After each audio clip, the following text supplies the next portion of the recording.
Another tough day at work today. Stephen Kirk, think I suck. Throw back a few wobbly pops, feeling down on my luck. And the interns ruin every show. But it's still where we want to go. It's Mike and the Minifans. 'Cause nobody had any better plans.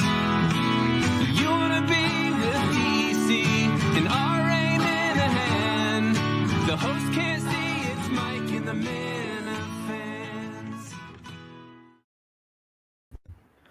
What is up, y'all?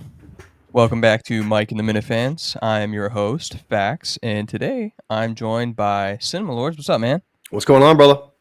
Oh, you know, having a good time. Glad to be back home, and also Tommy Quinlan, T-Quiz. What do you mean if you know, you know? What do you mean? What do I mean? Great question, Tommy. What the fuck does that mean? What does that even mean? No, thank you. What the fuck does that mean? Been a long week of travel.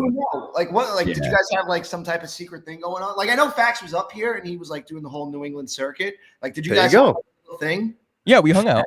The fact still has that baby fat on him where he says phrases like, you know, if you know, whatever he just said, you know, if you know.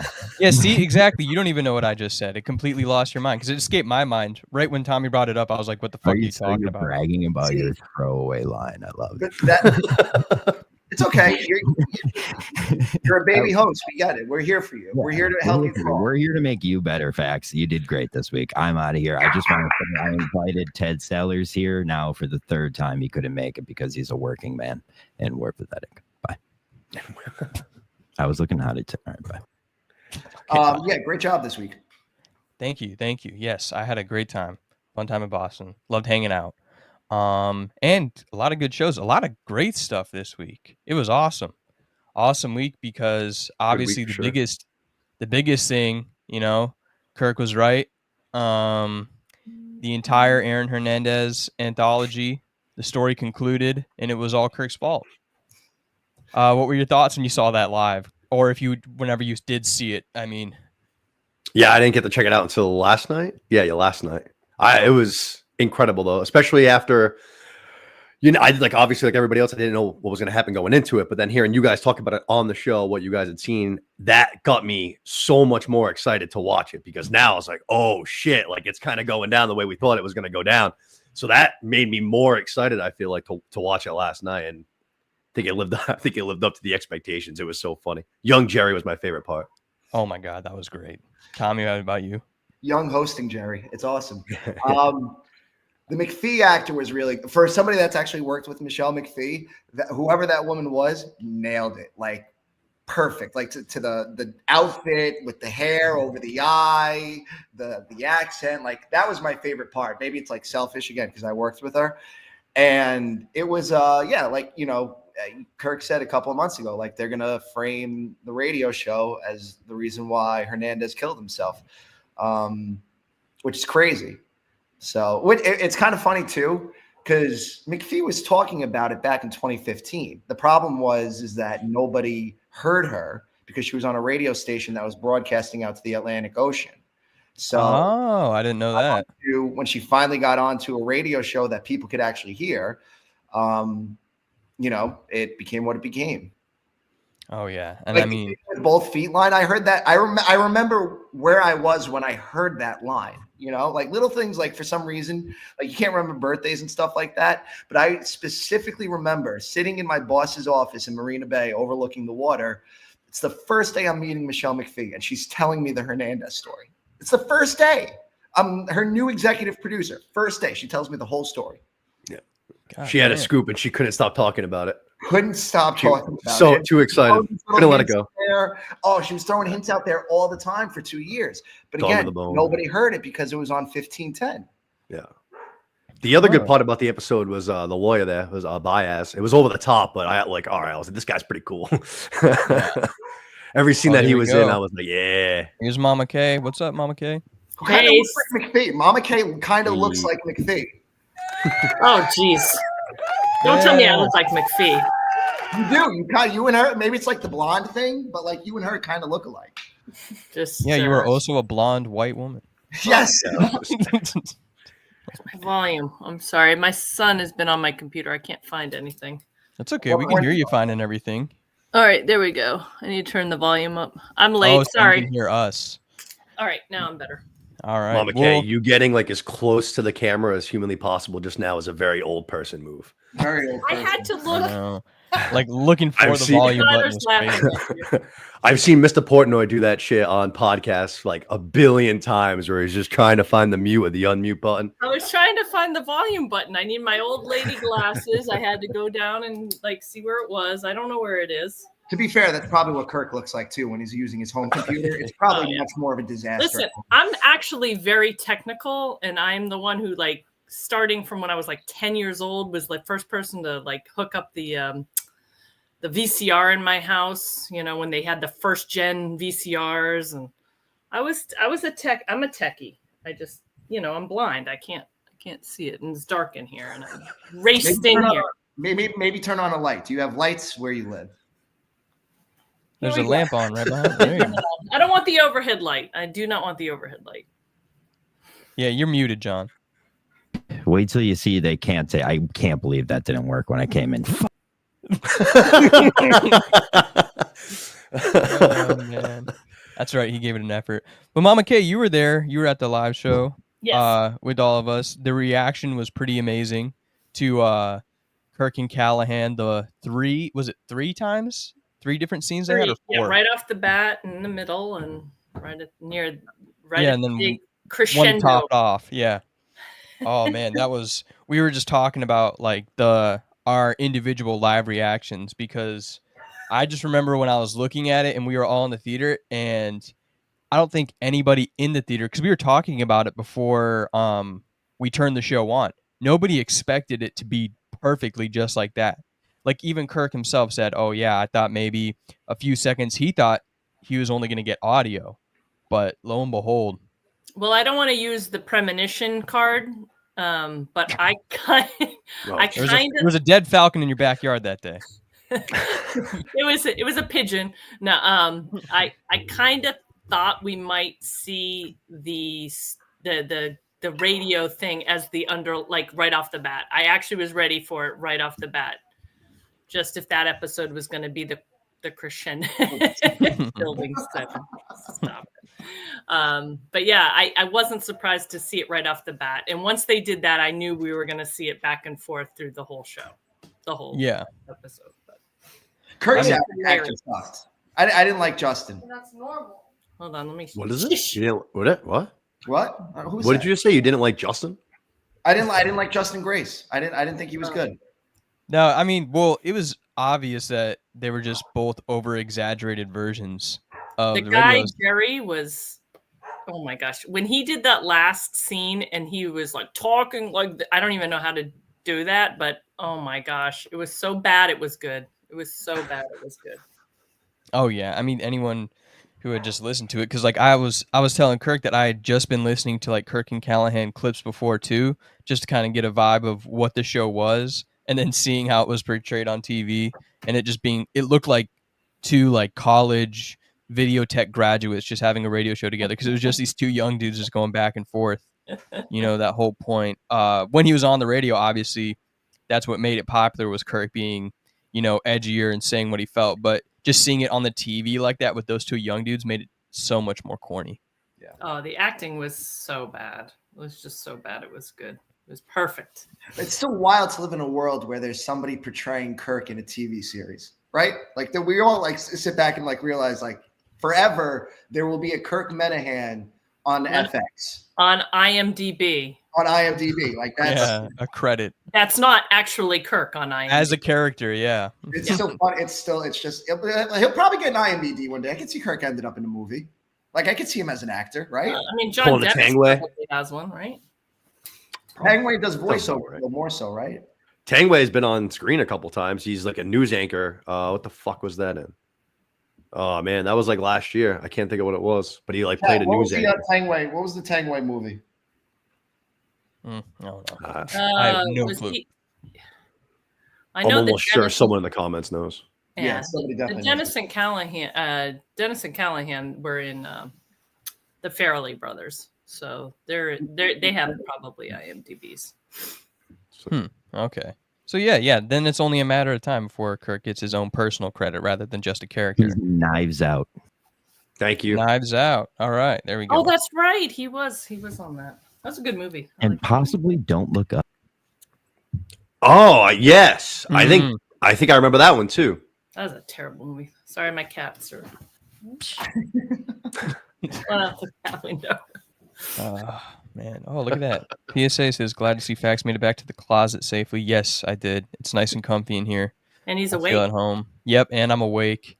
Yeah, so Wait, That was awesome. Before we get to you sleeping, I'm sorry if I missed it, but did we talk about Kane at that show? no, we didn't get into No. that yet. By Yeah, all means.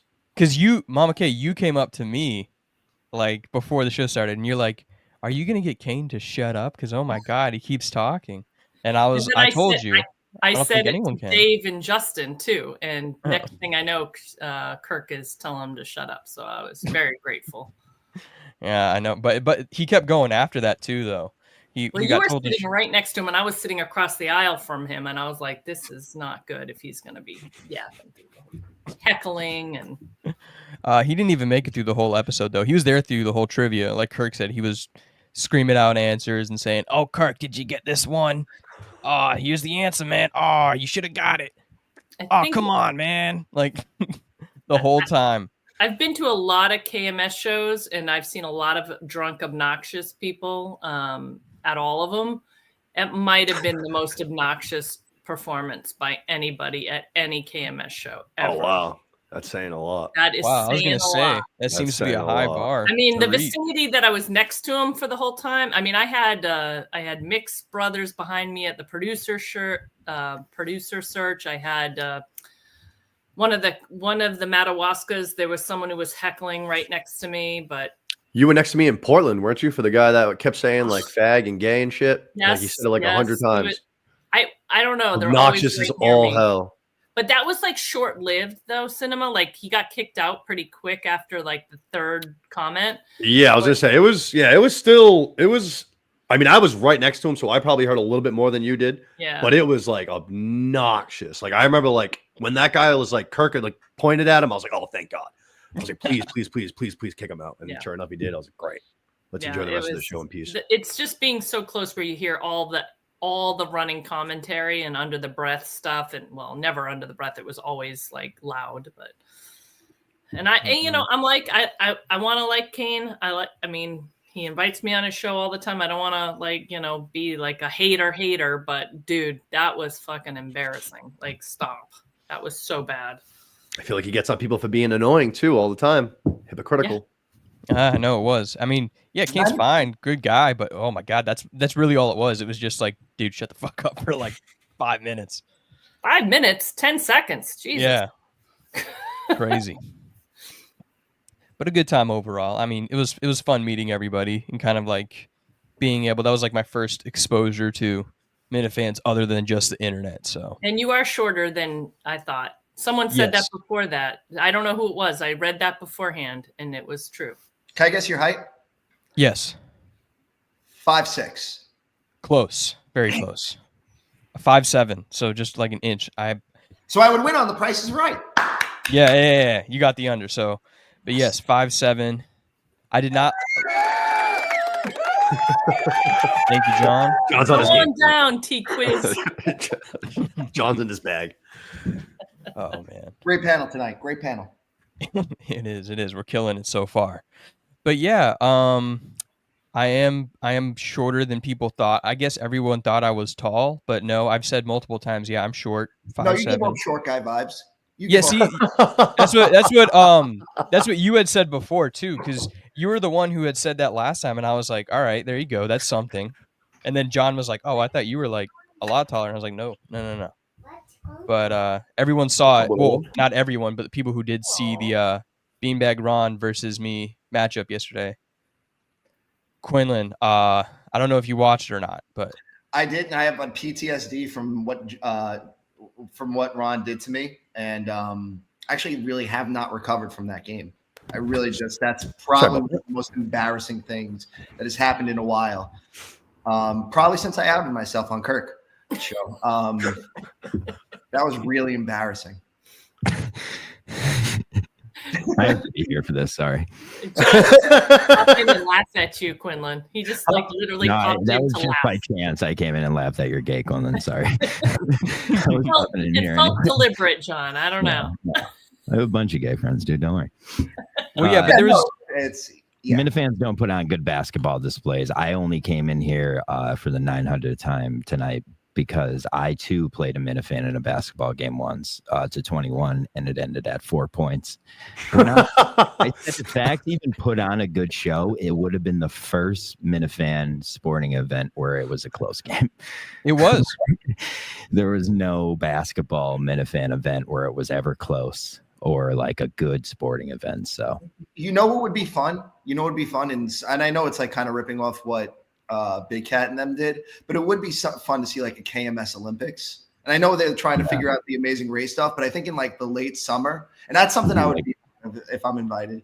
I would love to do a KMS Olympics because that seems like a old school, like when they're like ripping darts on the rings and stuff, and they got. I want to do like Battle of the Network Stars stuff. That would be great. Family Feud, you know. That's more my generation. Kurt will love that. Can I wear the little shorts and the little tight T-shirt? And... Yeah. Ooh. Now we're talking. I like the Family Feud idea. I'm going to put the clapping thing on for myself, and then I'll leave. Good job, John. But there you go. Yeah, Tommy, I vindicated you a little bit. I didn't win, but it was 15-11 and then 15-13. So you know what Ron's like greatest asset is that he's just a runner. He just goes. Like yeah, that's what killed me. Yeah. I'll give him that. He's got great endurance. Yeah. So that's what, like when you play Ron, that's what you have to prepare for. His endurance. It's pretty good, at least for basketball. He might suck at everything else in life. Yeah, I mean, I don't know. Yeah, but it was also a horrible choice to take. Like we had a court with a double rim. It's the worst thing of all tough. time. Yeah, every single one. Like there was no, not a single basketball that rolled in. Every single one just bounced right out if it was anywhere close. But it's also a shitty basketball court that he plays at. Like it looks like the rim hasn't been updated since I was 13. You know. Well, we played at one at Green Street. Majority Station. of courts near me. Right. It's like where the baseball field is and everything, right? Tennis court right behind the basketball court. No. This one was right outside Green Street Station, like right across the street. There's two courts right next to each other, right next to a park. That's where we played, and it was a lot nicer condition than the one that you played on. Okay, the one I played on was shit. So yeah, but next time. Also, the shoes I was wearing were like it's a lot of excuses. White leather shoes, but the double rim excuse was for both of us. That's why mine and Ron shot missed, but he did beat me because of his stamina. Next time, that's what I'll have to do next time. You don't look like a basketball player either. You look like a baseball player. Yeah, basketball is like my fifth best sport. I just wanted to see if I could beat him. He's 5'7". Cinema and John and Warren, we were supposed to play basketball way before the basketball season. We were supposed to do. Yeah. Something. I played in college, so You look like a basketball player. Well, I mean, I wasn't awesome, but I was good. Good. You look like the Fax Beanbag Ron game had been in the works for a little while. I hope that's kind of the end of the basketball saga. I feel like there's just been so many like random basketball things thrown around for just no reason because of that season. It's just my favorite guy, Steve from Gloss, has done it like 3 times. It's just like, all right, like what are we doing here? Like look at this. I felt how soft Fax was and took it ezy on him. No joke. Kevin from Bristol would like a word with you. He's trying to get in there. Yeah, I know. And not everybody just fucking breaks trees with their bare hands all day, Ron. we can't all be built of fucking muscle and run like a hamster all day. Yeah, those rebounds were tough. I will say that because I'll give him credit. He is like a muscly dude. So every time like you'd run into like a shoulder or an elbow, it would just fucking hurt. That's all it was. Because I'm skinny and short. So like I have like no weight to carry around. So literally anyone who's above like 130 pounds just bodies me. So I wouldn't call him a muscle dude. Let's not gas his head up too much. Like let's pull up. great shape. Kid's in good shape, but you know, muscle. 130 pounds. What are you? That's not big. I was just trying to make a demeaning self-deprecation joke, that's John, better but than go Nick. ahead and jump in whenever you want. That's fine. Okay. Sorry. Yep, Garen. Sorry, my daughter wants our Netflix code. Hold on. That's right. But anyways, I guess moving on from that, other than the Hernandez show, I guess that day, I guess I'll get my shit out of the way real quick. Yes, I did take a nap before the show started. Felt great. I felt way more locked in. And Kirk didn't really have a problem with it. He didn't say anything really, only at the beginning. But yeah, it was the studio is a very interesting place. Kirk came in, just messed with the thermostat for a sec, and then sat down, and then we rolled right into it. Well, we've all been in there now, so I think we all have firsthand account that place needs a little ladies' touch. I don't think anyone has ever had the same like mentality going into that studio as Fax apparently did, though. That's just the military man in them, because I think everybody the first time they're in that chair is like just a little bit nervous. Some people more than others. They're on edge a little bit. To just fall asleep like 15 minutes before the show starts, it's just like, oh, yeah, this guy's a little bit different. But that's like I said, that's the military. And you have 2 kids too. You got to get sleep whenever you can fucking get it. Yeah, man, you gotta take advantage of the opportunities I was given. I was like, oh, we got 45 minutes before the show starts. I'll just set an alarm for like 8:59 or something. Because for the most part, you're not really doing anything when you're sitting. You're just sitting there, and if you're not talking to Justin or Dave, you're just looking at your phone essentially the entire time, right? So it's like, all right, if I can get a couple of minutes where I can shut my eyes, especially in those chairs, like those are good, like chairs. Yes, look at that. They're not that. Yeah. You know what? That's an doctor alpha office chairs. You know what? Fax might be small, but he probably has a big dick because that's an alpha pose. All right. All right. Oh, fuck. But yes. Oh, and I do agree with what Ron said. He said, loves the studio, has character. It does have character. I will give him it sure that. does. It definitely does. That desk made me so anxious the entire time. I was waiting for it. Like this. I was waiting for it to drop every time he touched it. But apparently, because Justin was sitting on it at one, because I asked about it, and yeah, there was something that happened on that desk recently. Yeah, and it had traveled somewhere as well. I think. Yeah, I think it's been because it's been broken for as long as I've been going in. Yeah, it's amazing that it's up there.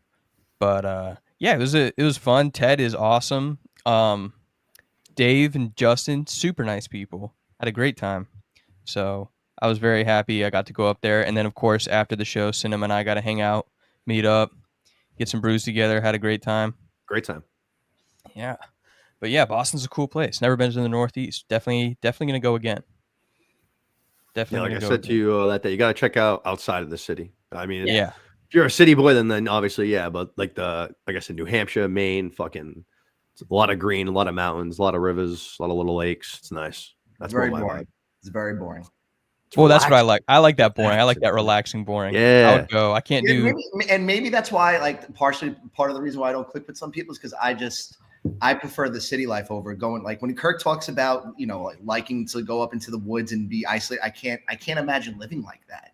That sounds dreadful. I like to visit like that. I like to be out there for a little bit, but I need it to live somewhere near civilization. Fuck yeah, Mama K. No. I would be far away if I could. Just quiet, relax. Yeah, nothing going on. Oh, I just got nature, man. That's what it is.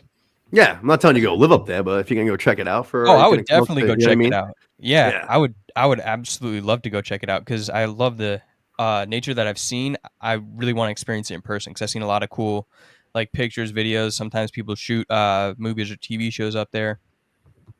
Yeah, no doubt. I'm excited to go to New Hampshire for the next live show. I love New Hampshire. That's like my favorite place in the world, basically. So I'm hyped to go to a show there. That's gonna be. I want a Rhode Island show. What the fuck? Amen, Tommy. Amen. That's got to be coming. I actually gave him a list. I think it was the Park Theater. I gave him I think the Vets was one. The Strand, and then there was a theater in East Greenwich that I thought the Strand would be perfect. The Strand would be a good night. The thing is that you have all of these stereotyping white people that listen to the show that think their car is going to get broken into in Providence. So, you can't really sell. You know what? Pick a We're lot. going backwards. Or stay at a hotel and Uber over. It's not that hard. Stay in Cranston if you feel better. Yeah, there you go. Stay in Seekonk. But other than that day too, we also had a pretty good appearance at the beginning of the week with Mick. That was very interesting. But like I said before too, I still love Mick that he comes in, just stirs the pot like that and leaves. Even the fact that he did it nonchalantly this time and then left, that was even better. I felt like, because usually when he comes in and screams and freaks out, that's funny. But this time where he was just calm and then left, grenade. I want to see an evolution of Mick. I'm challenging Mick. I want to see an evolution now. It's like, all right, you had your thing with Justin. Like, it's over. I don't think anybody wants to do that anymore. I believe in Mick. I'm not calling myself a Mick maniac because I know what it's like to be Justin and go down that road where all of a sudden, like, I'm coming out for the first time in my life, and all of a sudden there's all this information about me lying about being gay, which is just wild to say. But like, all right, evolve it a little bit. Let me see what else you can do. Because I think, honestly, I think Mick is the closest thing to Blind Mike in terms of like Kirk being willing to elevate somebody's career like that. Like, I think Kirk wants to really help Mick. So, all right, evolve yourself now. Like, let's see. I think if you're really a Mick maniac, you don't want evolution. I'm a Mick guy. I want Mick exactly how he is. I love Mick as he is. That's the Mick I want. Oh yeah, the psychosis is what keeps me coming back. Sorry, Mama. I don't think Kirk's trying to help Mick get like career better. I think he's trying to get him mentally healthy. Yeah. But I think he wants mentally healthy would be like, okay, you have a stable career, and I think actually Mick's an entertainer. He can do this. So it's like, all right, figure out your lane and just work on the mental health, and then the other stuff might. But Mike had to work on his mental health too. Oh, Dom. Who? Right? Blind Mike. Yeah. He had to work on his mental health, and he did. He came back, and now he's got a really successful Patreon, and he's got a couple of different shows. Mick could do the same thing. Everybody on this show has had to take some version of mental leave. Yes. Steve went and lived in a van for like a year after the show. And now he runs the main wire, and now he's one of the most, central figures in Maine. Yeah. Here we go. Mick hanging out. Shit. Mick is a fighter, Freddie. I agree. Amen. Mick is a fighter. He came in, but yeah, that was a very interesting new strategy. He came in and then just essentially pretended like there was no humongous conflict. He just downplayed the shit out of it. That's where I see the evolution of Mick, because I think he wants to end it too. Like, there's just that's temporary, Tommy. That is not believe. You Believe. fell for that shit, Tommy. Please. I like Mick. I'm rooting for him. But I'm with Justin in this. It's like rinse, repeat. Rinse, repeat. We do this all the time. The evolution now. Let's see the Mick growth. We want growth. Cinema. Build with me. Build with me, cinema.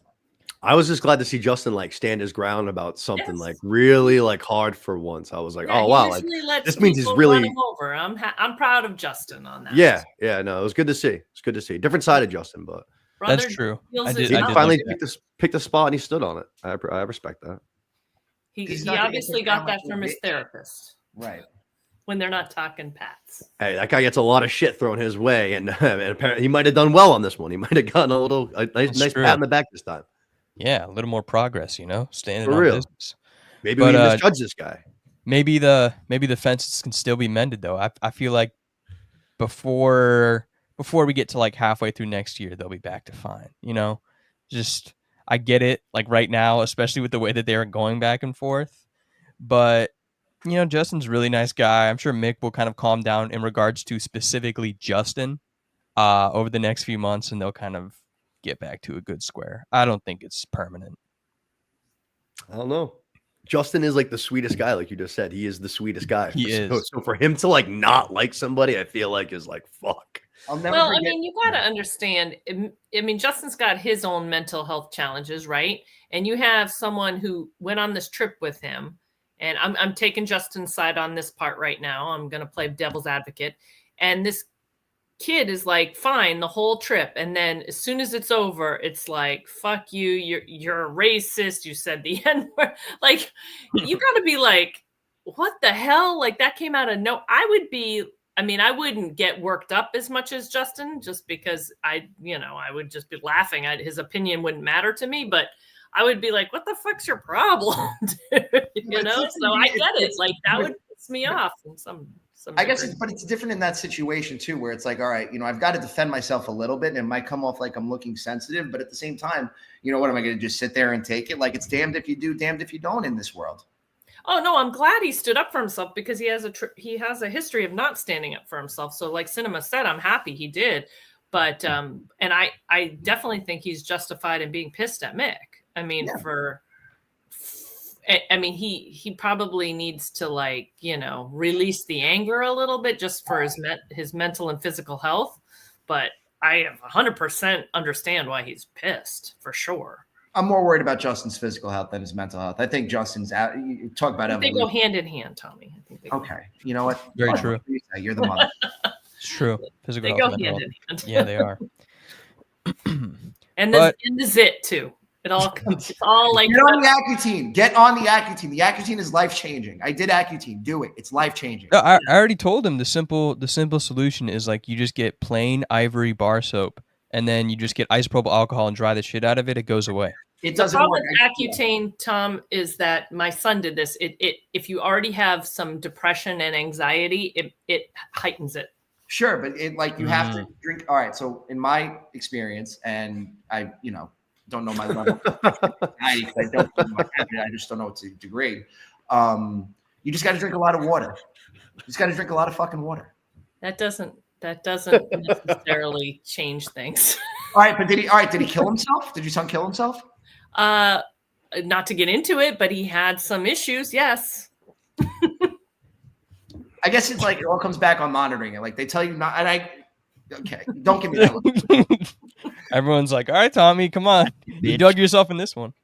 Well, all right, but it's like you have to be very careful with it. You have to drink a lot of water. You can't drink. You can't do drugs. He's 16. He's never touched alcohol or okay. drugs. So all right. So I did it at 28. Is that like a you just being naive thing? What are we talking about here? No, me? No, my son has never touched anything. He is my parent. You know what? He's on the spectrum. He has no desire to do that. Oh, all right. I was just saying, 16. He's probably done a little dabbling. No. I got you. My dermatologist at 16 tried to do the same thing. My mom wouldn't let me do it because of my issues as a kid when I tried to hang myself. Well, there you go. 28. It's different. Different situation. I did it at 29, where I'm like 20. I'm an adult now, right? 16 is different. So all right, I'm sorry. So it's like you're an adult. Context. Different. Yeah, true. At 27, it might be different. Moving on from Accutane conversation. Where the fuck are we gone? Well, actually, Ron has a pretty hot take. He wouldn't laugh it off if someone called him a racist.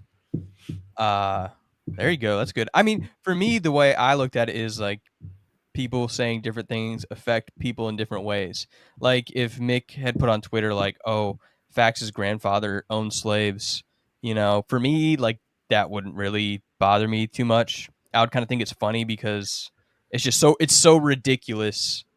Why would it be true? But at the same time, when Justin is getting the constant beratement, yeah, you can see how it might get to somebody. It depends on who the person is who calls you that too. Like if you actually care about that person and have then that would be, I think, a bigger deal. But if it's just someone who doesn't know you and is just shooting shit, just get the fuck out of here. Like who cares?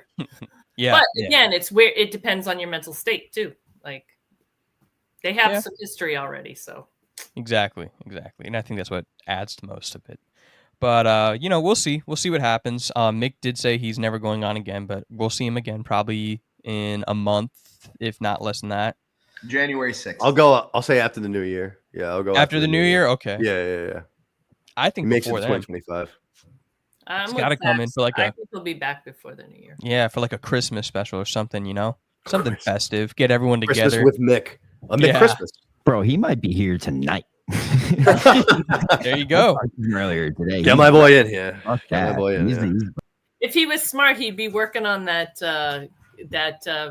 year-end recap that Gus is supposed to be doing and that's a good idea. Undercut everybody. If I were Mick, get on that because that would show up Justin, Gus, Dave.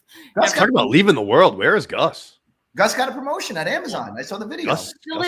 He's delivering. And also he did, Dave mentioned today on their producer show that he filmed a Puff piece with Gus. So I guess Gus is doing some work behind the scenes. Who getting did Dave? things? Yeah, Dave. Yeah, he had said that today. So, and then Kirk had mentioned it the other day too that he would be filming one with Gus as well. That I So, can't. so Gus is working behind the scenes. He's stocking up some vids, I guess. We'll probably see him again soon. Kirk owes me a show. Oh Jesus. So Kirk goes a lot of people, a lot of things. Apparently, I don't know. He's got to come on. Yeah, but there you go. PSA makes a good point. Gus is making more money now. I don't know. Do you think he's making more money with Amazon than he was working on the show under a salary? Yeah, 100%. Yeah? God damn. Okay, God forbid I ask a question. Sorry, it's not like it's a show that's for talking. John and discussion. VP. Go away. Let me do that show. God. Oh, that was cool. John's on his game. Yeah, he's a fucking demon tonight. I can't stand it. I love it. Fucker. I'm hoping for the next time he comes in, there's just a cigarette hanging out of his mouth. Now he's gonna go My- light one. Yeah, my there it favorite is. John. Yeah, it's my favorite John. All right. Well, I guess we can move on from Mick. The next day we did though. We had what was it? Mutt. I was just gonna say, yeah, and that's one of the big things I wanted to talk about was Mutt and this trophy. That is fucking egregious. I love Mutt, but come on, man, you can't be taking credit for this thing at all. He literally was like, "Oh yeah," the guy came up to me. Guy was like, "I can do the trophy." Guy's like, "I'm gonna pay for it." He's like, "Yeah," and he put his name first. He goes, "It's a Mutt and Mike project." I was like, "Jeez." Yeah, I know Jeez. that was a crazy move. He took all that credit because he was like, I want to give Justin something special. I think because I was watching the last show. He said, I want to give Justin something special, a thank you from us for his dedication, the participation, perfect attendance trophy. There is zero chance Mutt would have given him a damn thing if that guy hadn't walked up to him. Oh, Exactly. man, I don't. Yeah, because he said that he had a conversation about it, but I don't know if he was the one who opened up the conversation. I got a feeling it was Mike who had said something like, "Hey, we should get him something," and then Mutt was like, "You know what? I'm gonna use this. But now, yeah, he was back in studio. They really just essentially roasted him for throwing away the opportunities now that the Mohegan Sun show was over, and Dave and what's his name, Elio, they're going to horse races. They're flying, and they just shit on him for that. That sucks. That's shitty. Flying in extreme luxurious private airplanes that Mutt missed out on. Yeah. There you go. Ricky Slick says it best. Something wrong with Mutt. Yeah, it was just. I always like Mutt on the show. I thought this was a really good Mutt show Tuesday. I thought Mutt cracked me up a few times. Him snapping at Justin, I thought was very, very funny. He snapped at Dave too. I like angry Mutt. I like when Mutt's getting mouthy and he's got a little chippy in him. It makes me laugh. Oh, I agree. I love it too. I think it's hilarious because he has that, like I've said multiple times before, he has that like little brother thing with Kirk. So when Kirk finally pisses him off enough and he just explodes, I love it. It's always very entertaining because it was just like, oh, yep, he pushed the buttons all the way through. it's just crazy that he turns down Dave Portnoy. You're sitting on camera with Dave Portnoy and you say no. Like, And Crazy. Gruden it doesn't make sense. and John Gruden is like licking Dave's shoes right now, and meanwhile Mutt is. It's a good point. But I Yeah, think, That's a John good Gruden point. was on the front lines, ready to go. He was like, Yeah. "Send me in, coach. If I'm not good enough, cut me. Everything." Like John Gruden was dedicated. I was watching I was rewatching the show today with Mutt, and I think he just wants to be like this betting handicapper. Like that's just what he wants to do. He doesn't want to bet. He wants to be like the person that sets the lines and stuff. Like from what I took away from wanting to work behind the scenes and like liking what he's doing with Mohegan and everything. Like he doesn't want to. New Hampshire casino. Yeah. So I think he just sees himself in that world. Mutt Could be at Lowe's too. Yeah, management position. Ted had offered him the Got opportunity. to do something. I have to imagine this wasn't the first time his wife said something. That was It- funny. There's been some conversations lately. Yeah. That was good.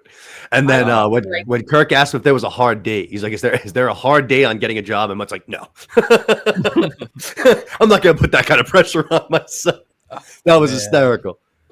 Yeah, it was crazy how dedicated he was to the show. And the second it ends, he's like, "All right, yeah, time to look at reality." Like, we were everybody was telling him, from Kirk to the producers to all of us, were saying the whole time, like, this isn't the move, and he backed it up so hard, and then it ended, and then immediately he was like, all right, yeah, so me and my wife talked about it. It's not, it's like right away just admitted defeat, and then had already missed out on the job with Barstool. It was just like, it was sad almost in a way to watch that, where it's just like, ugh. And then I know Kirk gets pissed when everyone feels bad for him, but still just watching it was just like, this is a defeated man. Yeah.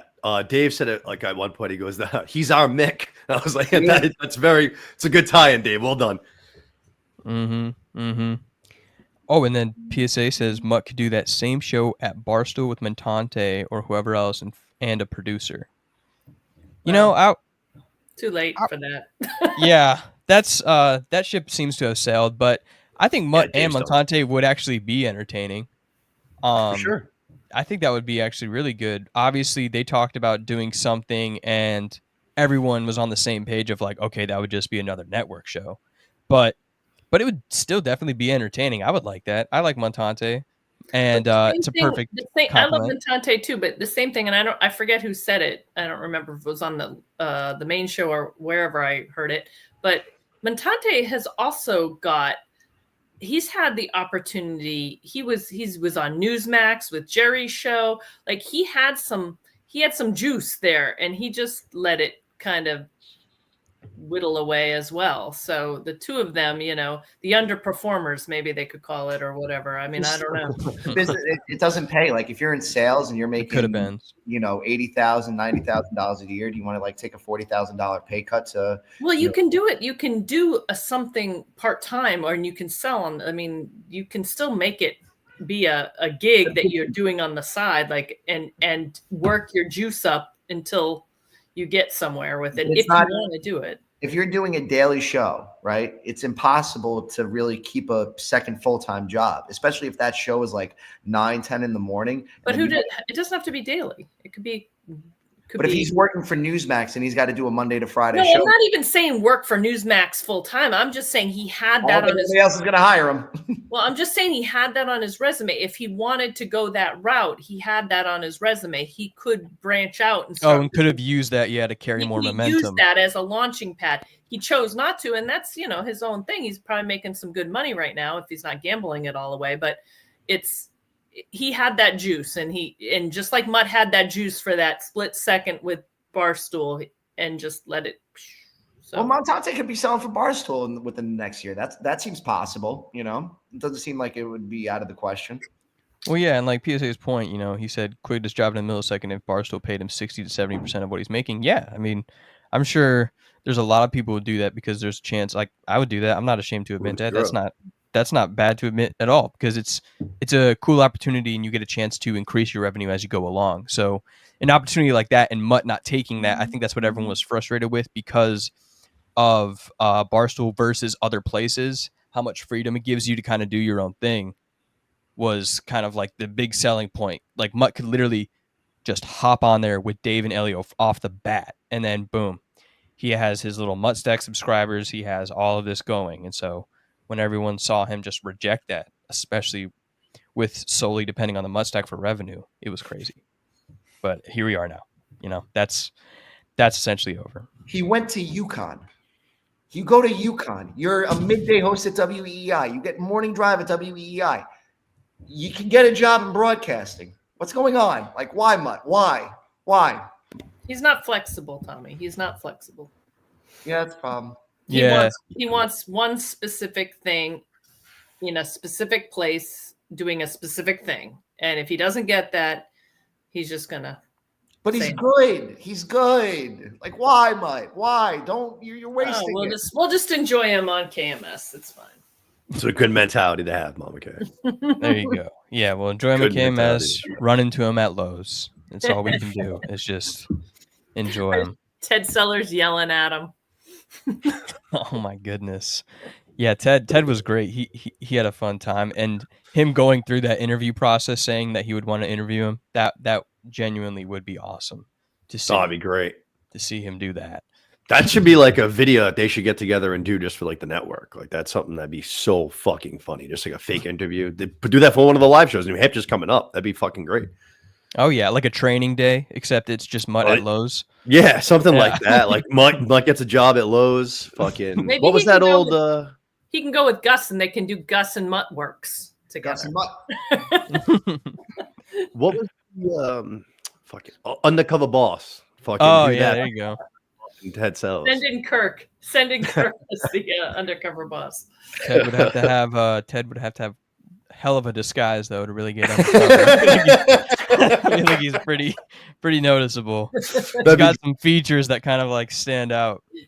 But now if we can find two people, another one, then we're really cooking for a good video. Oh yeah. Oh yeah. Truly, that's Houdini. Oh man. What's next? What's next, Fax? Yeah, right. Well, I was gonna It's say your show, bro. Yeah, Kirk You was and Tell talking. us Wednesday. Oh yeah. Well, I kind of said really all I needed to say as far as how I felt. How did you guys feel about it? I thought you did good. I thought you took maybe 20 minutes to find your footing. I also assumed that was because you were half asleep because you were just taking a nap. But I thought There he is. what's he like asked you about the military and you were able to like talk very comfortably about something. You obviously it's your life, so you were able to talk very easily about it. It seemed like right after that you were cooking, I felt like, at least for me. Yeah. You seemed comfortable. It was good. Yeah, it was good. It was easy to relax because Kirk, I was saying, Cinema is actually telling you this. Kirk is very good at just like conversation in general, and so when you're in there and you're actually a part of it, it was a lot easier than I thought, and I was a lot more comfortable than I thought it was going to be. Because at first, like going in, I was like, when is it going to be the time to like jump in and say something or like make a comment? But he actually does make it super easy to do. You know, he'll either ask me directly a question, or there'll be like a perfect natural pause to just throw something in there. And being with Ted made it really easy too, because Ted is not shy at all about like throwing out jokes and that. So if I could just go off of Ted, It also made helps. it super It nice. also helps to come off of a live show where there's so much happening too. Like, you know, you're out the night before with everybody in the community, so it's easy to kind of like bounce a reaction off of like being in that environment, and then you know the Hernandez show. So you know you had a lot to work with. Yeah, Exactly. Yeah. Speaking of Ted on Wednesday, there was one part. Actually, I think I mentioned it to you, Fax. He asked if you guys had to contact your health insurance provider when you're getting new tires. And there was like one full second of just complete dead silence. Like everybody, including Kirk, took a second to fucking register the joke. And then it was the saddest thing, but the funniest thing I'd ever heard in my entire life. I was like, oh, but that is hysterical. Because even after they caught on to it, they were just like, another wheelchair joke, Ted. We know. My heart broke for him. I loved him. Yeah, I went back and I listened to that too after you mentioned it. And yeah, there was just a solid pause of just like everyone was like going through the brain, the hamster wheel. And then it started turning and we were like, all right. People that I went to somebody that was went to school with somebody that was in a wheelchair too, and it's people in wheelchair very comfortable making jokes like that all the time. It's hysterical. Like it's hard to laugh at first, but when you see them laughing, it's like okay, I feel okay now to laugh. Oh yeah. And then also too, speaking of that, after the show, I got to see the process of Justin carrying him down too, and that was very interesting, very strategic. I think Ted scared the shit out of me. Yeah, I think Ted is like the mastermind behind it. I think he planned it all out, but just like seeing it executed was just a whole new thing. Like I walked away because I was like, oh, just in case if anything goes wrong, I don't want to like be scarred for life. So I just like went into the bathroom. I was like, I didn't want to be scarred and just like watching like Justin tumble down the stairs with like Ted and his lap. Ted died.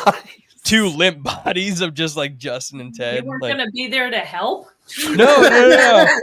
What kind of military guy He's a are fucking you? military guy. Hold on. That's more than 130 pounds, man. I can't. Hold on.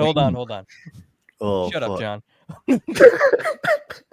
So I would have helped in the aftermath, but I didn't want to see it happen because that would have been bad. That's what I'm saying. So I would have preferred to hear the crash and then go see what happened, but watching it happen, yeah, But That's it one of was- those like you know slow what- motion. you know Sorry, where go to ahead. help. Okay. because at that point you're helpless. You're watching somebody halfway down the stairs and you're like, yeah, it's slow motion. You're trying to reach, but it's way too late. No. Yeah. That scared the shit out of me. So I was like, Oh, no, I'll just go over here. If I hear something, I'll go out there, but I think I don't want to watch this. Fact just comes out. What happened? Did he break into a million pieces? No, but everything went to plan. Everything was all right. Ted got home safe. You know, easy, seamless, perfect. Thank goodness. No one left him on the stool. That's nice. No. Yeah, that's what we were talking about earlier too. We were like, hey, if you want to wait, because Dave was getting his car serviced, and we had said, oh, if you want to wait till Dave's car's done, you can go to Halfway Cafe right over there, hang out there. But PTSD for Ted. No. Yeah. no, he had a 1,000-yard stare after that was mentioned. But other than that, yeah, it was a good show. I had fun. But Kirk, he obviously did Monday through Wednesday because he had to go to New York to do stuff for Surviving Barstool or Barstool Survivor or whatever is the official title. I don't really Surviving remember. Barstool. Okay, Surviving Barstool. I was right the first time. Coming quick. Yeah, and that's coming up. So he said he had to go there because he had to like. What did he say, Mama K? He had to like correct the record on stuff or add context? No, they have like, you know, the kind of the obviously something they edited together needed like a bridge with either like a, you know, one of like confessional. That's you what know, I was going to say. like talking to the camera to kind of explain from here to here. They needed to bridge it with something Kirk.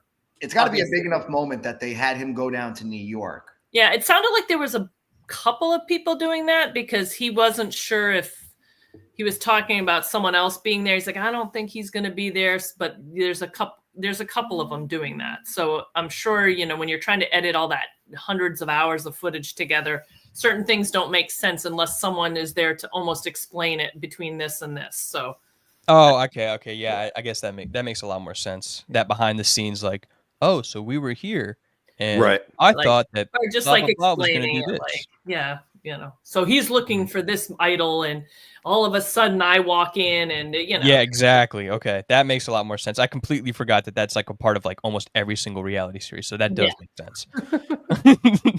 That makes a lot more sense. Massive part of reality television. Yeah, that's like literally the biggest part of explaining the plot and just carrying on the story. But sure, fuck it, that makes sense, I guess. You don't seem like much of a reality guy to me, anyways. No. But it's gonna be really exciting. I mean, we're only like 2 weeks away because they said Black Friday weekend. So yeah, I'm gonna 2 be weeks away. Damn it. Yeah, I mean, well, that's what. Have they announced like how it's going to be? Like as far as it's going to be like paper, it's going to be pay-per-view again. I would have to imagine. They haven't. They were talking about it months ago when first recorded of what Dave was going to do with it, but they haven't announced how we're going to see it. I think it would be silly to do pay-per-view. I think you got to give it to the fans for free because I think you still want to build up the show. And I think eventually like Netflix picks it up if it's, you know, especially like the better the content gets, you know, Netflix, Hulu, these companies are looking for content all the time. And, you know, Barstool's never been hotter. So it's like, you know, I think you got to keep giving it to people for free. So it's like you build the word of mouth. Especially like, you know, with like, if they know that they got to play it up more, like, you know, really sell this shit, like put your heart into it, you know, you want as many people to see that as possible. Yeah, that's fair.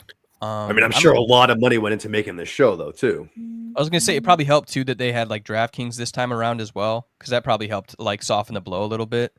Because you know they had that huge deal, so it probably made it a lot easier to deal with. Because last year it was just like Factor Meals, and you know that's like one sponsorship that can only take you so far versus like a huge conglomerate where it's like a multi-year deal with DraftKings. They're probably all about that because they know how many eyes are going to be on it. I wonder if you could bet. I wonder if DraftKings will let you bet on it.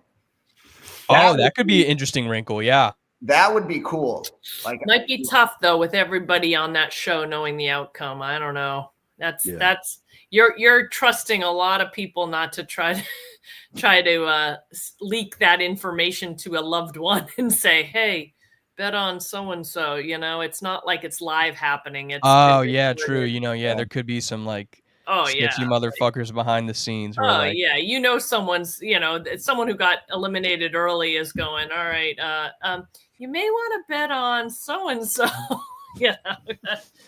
If it was live, different story, but I don't think they can do that. That's fair. Oh yeah, and then Freddie Lynn makes a great point. No bets with Mincy involved, because as Dave already spoiled, Mincy is going to be on the show. So that's definitely tough. I mean, it's a huge cast this time. So yeah, and I mean, so far we have 6 different winners according to Kirk too. So he's is it doing 6? a good job. Yeah. But it's going to be, yeah, I'm very excited for it just because obviously, as I've mentioned like a million times, it's the thing that got me into the Kirk show. So I'm excited to one, see him in it again, and then two, just to see That's season 2. crazy that you're that new to KMS facts, to be honest. Yeah, that's been the topic of discussion lately. Everyone has been saying to me, even Cinema said it to me when we were hanging out. He's like, how fast and how far you came, and like how fast of time you like have risen up is like crazy. And I said it on the show, but it's true. Like I've accidentally fallen into every role that I've been in. Like I was just randomly asked to host this show, and then I just started making other content with people, and then everything just kind of like fell into my lap in a way. And then, John's pissed because I'm on the Minifan of the Year list, but that's just what happens. That's what happens. We're trying to get you off of that. You're right in front of me. Let's go. I know. Yeah. You're trying to switch places. And I do not hold that against you either. That's just playing the game. I think Sellers is good money for Minifan of the Year. Cinema and Sellers. So Cinema's my 1A. And Sellers my 1B. Choice. And he gave some feedback at the live show thing the other night, and he seemed, I don't know, no falcons in the yard or anything, but he definitely had some comments that made it seem like he thought Ted Sellers might be too recency bias. So he made some comments that it wasn't Dave in Maryland. And, if Ted Sellers has recency bias facts, I hate to say you might have recency bias. But it was Minifan of the Year, and I've been here the whole year. So November to November. He could be on a diversion track too. So you can't trust anything really that he says publicly. He could be doing that on purpose. So Montante could be good money. Beats Polar in a debate. Well, Montante got kicked off the list on Wednesday. Oh, I'm sorry. I didn't see the updated list, and I missed that. I'm sorry. I missed that. Yeah, he got only because he's just like known as a part of the show. Essentially, is what Kirk said. He's essentially just like a character, so he doesn't count as a Minifan in Kirk's eyes. So I think to make a sale for the show. Huh? You know what? Then Cinema made a sale. He works for the show, kind of. So negotiated a golf tournament that didn't go through on behalf of the show. Yeah. I think the more regular you are on the show, Kirk tends to then take you off the list because then you're too regular. So I don't know. I mean, it's his pick in the end. It's not like a vote. It's not. Yeah, very true. Is the trophy going to come from the same trophy store that Justin got his trophy from? More than likely, it's probably already being made. That's true too. Mike's Providence got to buy that. Yeah, I was gonna say Mike's already got it. Yeah, he's already got it in the chute. So it's just waiting for somebody. But like I said, hey, I'm cheering for my boy, Cinema. And then if you get left off another list, God forbid. That's why I wanted it even more. As soon as I was left off that list, I was like, "Fuck that! I gotta win now." He was on my list, Cinema. You were on my list. Yeah. You were. Everybody from the BA said you should get it, and they should hang the fucking cargo shorts in the studio. I think that's the best idea yet. I would be honored. The cargo shorts into the wall. A flag. Yeah, that would be great. Have they been washed, Cinema? Oh, of course. I'm a very, very clean man. Probably too clean. Hell yeah, that's a good sweat and rebounds, baby. That's all you need. That's it. So I was gonna take calls, but I just looked at the call in studio, and we have a negative $1.63 balance. So it's like that's kind of crazy. Someone's got to do super chat. I don't know how all of a sudden I owe them. Like they could just do that. Now I owe them money. How much do you need? How much do you need to take calls? I'll send it to you. Oh no. That's not a big deal at all. It's just super chat. Yeah, it's just the process of doing it. For that, chat us, and that'll definitely come back for us. Are we taking calls? Yeah, we can take calls. Don't say my meat game fell off, Don. That's fucked up. Oh yeah, check that out. Damn. And then Freddie also said you're anti-breast, which is Quinlan, double entendre. Right now, are you on a site? Are you juicing? No, I think you're juicing. You think I'm juicing? I think that beanbag Ron game got you juicing. Yeah. Cycling. God, you got a real Johnny Depp thing going on tonight. Who, me? Yeah, you. Yeah. I'm literally looking up Google dead bird head.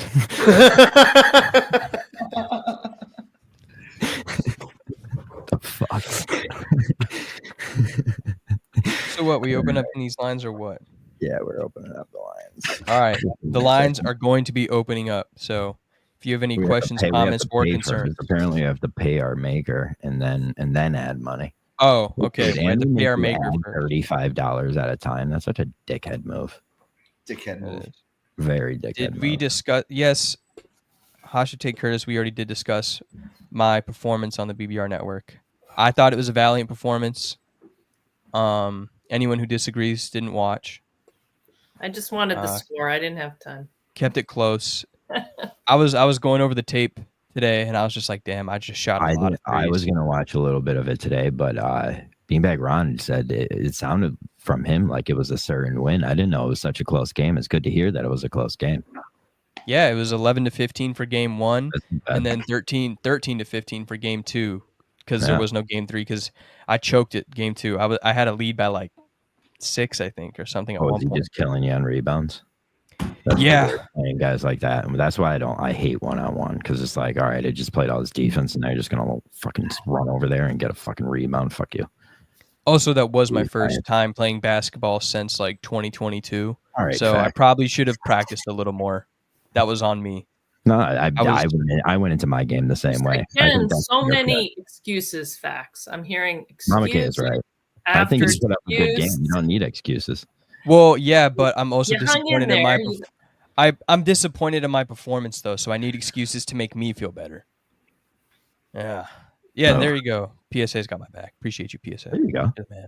Great guy. Is anybody else just Quinlan, or is it just me? Am I the only one?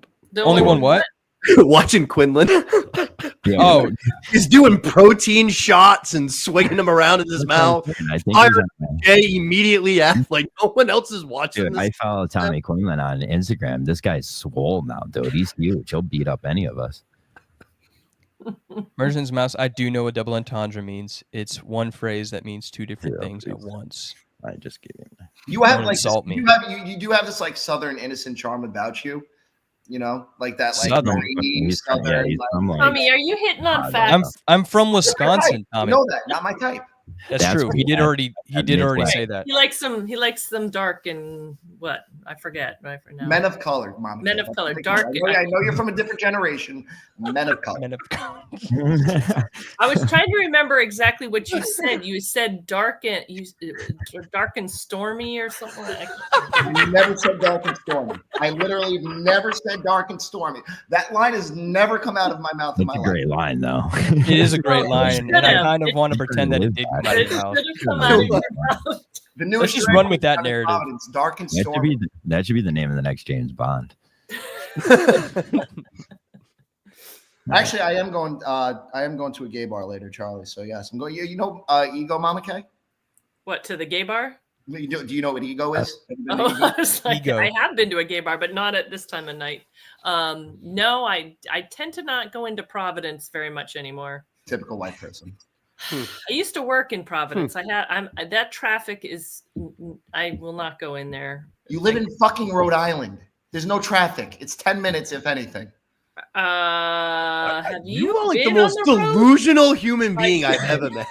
Get out. Will you tell him? What the fuck? Thank you. He's delusional. How could you even say that? Crazy. Trying to get over the Washington Bridge. I drove to Bristol today. It took me 25 minutes from my house. It normally takes 12.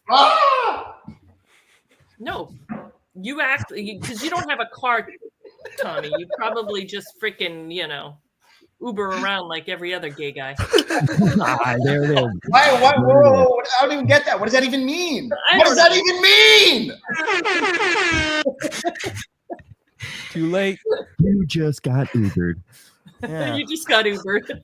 Yeah, did you take shots with Kevin? Is that why you drove to Bristol? You drunk? You just got dark and stormy, buddy. Carry on. You got dark and stormy. All right. John, hurry up. His phone. Lines are open. Ego tonight? Oh, they're open? They are open. Okay. The lines are open, so we'll give it a minute, I guess, to see if anyone does call in. We're going to keep these lines open for a cool 3 minutes, and then we'll call it after. That's fine. PlayStation controller, your boys out. How does Charlie know I took creatine earlier? Huh? That's crazy. Creatine Very is hitting important hard for right now. middle-aged women to take creatine supplements. Yeah. Yes. Should we just I guess would the say phone my number? Or, high oh yeah, John, do you want to put the phone number up? That might help. No. No, I really don't want to. I Thank wanted you, to Suburban kind Tug of Time. That was a through great. that 3 minutes without it, but whatever. There There it you is. go. There you go. There's the number. Put the number up. 844-906-3800. 844-906-3800. You probably will call that number and get nothing. It's because I don't want to take Bills calls. haven't been paid. John, too bad, I man. wanna You take shouldn't have brought it to existence. Yeah, you're the one that brought it. 8:51. You want to happen and take Guys, calls for the last don't 15 ruin minutes? my bit. That's the bit. Don't ruin the bit. Good show tonight, guys. It was Yeah. something. It was a show. Yeah. It It was a started, there was show. a middle and an ending, or it's Yeah, gonna end. falling asleep in the studio is the craziest thing ever. What? Ever. Falling asleep in the studio is Oh. so insane. It's so insane. And setting an alarm, it's responsible. But Why? that's Why the is that crazy crazy? part. Just like, He's yo, taking boys, a I'm cat about, nap. He's a parent. I'm You about to have take kids, a little. You know a that. little You need to snooze do now. that. And Yes. also, you learn in the military to fall asleep anywhere at any time, and Yeah. that was the perfect opportunity. So I took advantage of it. Do you eat really fast too, like those military guys? I used to. Foursquare? I've gotten over that hump. I don't Yeah. eat fast anymore. I've been What is able it to called? slow down. The 4-square meal. What is that called, or whatever they do when they eat in the That's not- military? That wasn't really in the military, so don't bring it Yeah, it's fake. up. He graduated. He graduated. Graduated. Yeah. A lot of people are saying that you aren't special ops, like you said you were, though, too, Facts. I How would never they said I know? was special ops. Dude, that's what they're saying. They said you said you were James Bond and you're not. And I was like, he didn't say that. I'm just trying to defend you, Facts. You know that. I did say I was a Intel analyst, which is my official title. Is it? Which Yes. means he knows where all the dead bodies are born. Yeah, I have that. That was pinned actually everywhere. very funny. Too. Yeah, I'm an Intel analyst, dude. What kind of intel do you analyze? It was just like, dude. That was a wild question. That by was a Colin Ain. He was just like, "What kind of intel are you gonna give us?" Like I was about to be like, "Well, you look over here." I'm like, "No, dude, I can't say anything." UFOs are here all the time. Well, I mean, you could at this point, you could just say that. Well, I'm pretty sure at least one out of the 5 of us is probably an alien in this panel right now.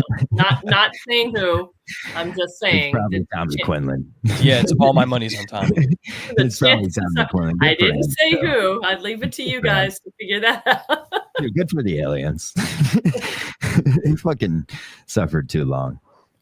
Yeah, Charlie Griffin kind of nailed it right there. He said, "AKA 9 to 5 on a military base." Essentially, yeah. I've been That's- in military bases. They're basically just wide, big open fucking spaces with a gate square in the middle with all their weapons. That's a military base. It's Which a one did big you go open to? room. It's called the Kingston Armory. I go there a lot. Oh, Live that's there. why there's a big open know. space with a bunch of weapons. I know, but the guys that are intel analysts sitting there are just like you. So I assume that's what they do. They intel that Kingston Armory? analyst. That sounds like a bar. Oh, there was a huge boxing match. Maybe George, a gay bar. wait, who fought there? Hold on. There was a massive boxing match there. George. Anyone yeah. on the lines or no? I think We got George Mike Tyson Floyd, and I was just about to say. Jake Paul at some point. Kingston Armory fight. Yeah, the prelims started, I think. No, Who's facts, winning there's the no call. boxing match tonight, fellas? Mike Tyson, he's a psycho. All right. I'll say this. Tyson slapping him was the quick hands. Do not go away with age. Those That was like quick hands, without a second. dude, it took him like 12 seconds to realize I got slapped. I handled it well. Now act tough. Tyson was all the way, like his hands were back at his side by the time whatever the fuck Paul is this Logan or Jake? Whatever. Jake. Paul fucking could even notice it. But I mean, that kid's a brick house, you know. That had to have been scripted. It's Oh, totally scripted. I Oh, think a don't lot of think it was so. scripted. I don't think so. Like, yeah, we'll get in a little scrap here, but Tyson just showing him that, yeah, I still have those quick hands. Like, Yeah. might as well have been the match in my eyes right there. Like, yeah, you catch one of those from Tyson, you're dead, kid. You're dead. You're dead. I'll That say would if be it gets past the second round. Oh, he's- damn, the line's busy signal, John. If Tyson wins, it'll break the fucking internet. Like the internet will fucking break because it'd be insane. It'd be against all odds. I think the fact that you can bet on this, I think, is insane. And the fact that it's like minus 200. Yeah, I If don't I like had that. like a shit ton of money, I would be placing it all on Jake Paul. because it's like it's not a real boxing match. It's the next Gotta go with Exactly. Iron Mike, man.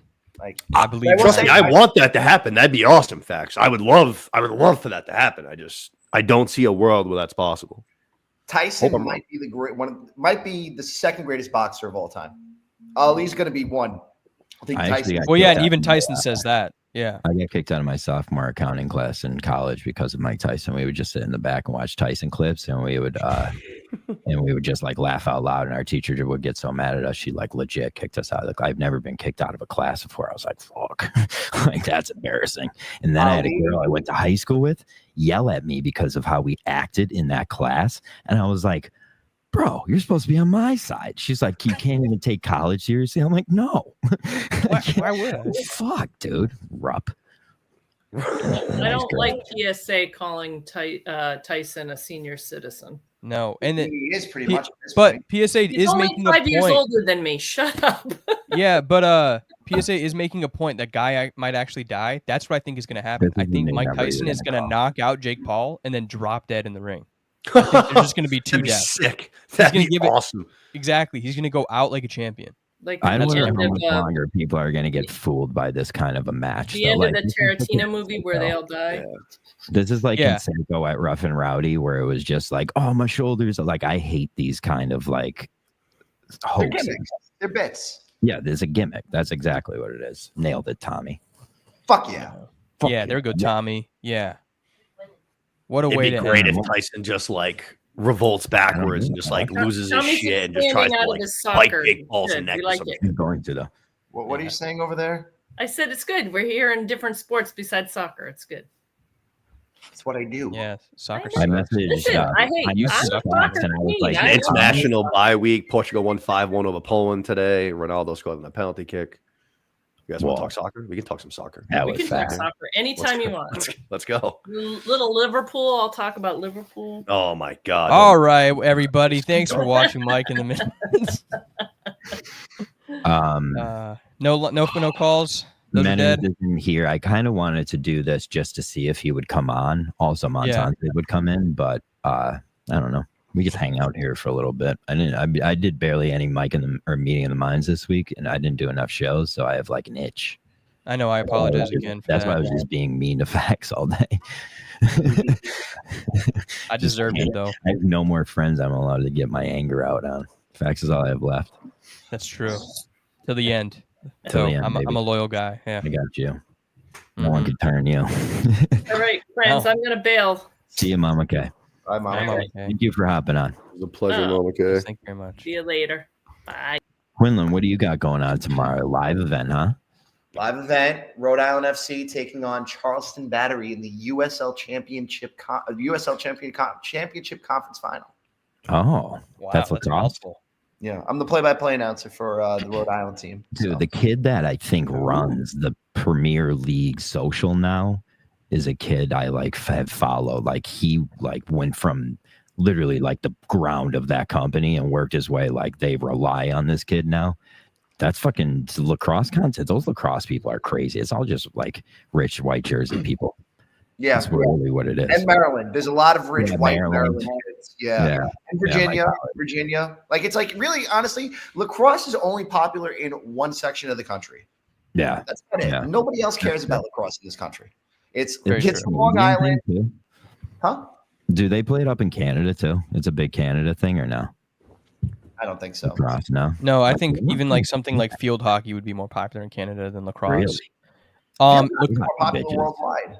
yeah, Was it? well, lacrosse started picking up in Wisconsin, like near around my high school, like right when I was leaving high school, though. So Yeah, but yeah, But it was starting to that's get like 40 years too late. yeah, You know? I agree, but Yeah, I love the Midwest. Don't get me wrong; it's adorable. we are 40 years late to It's crazy. It's crazy.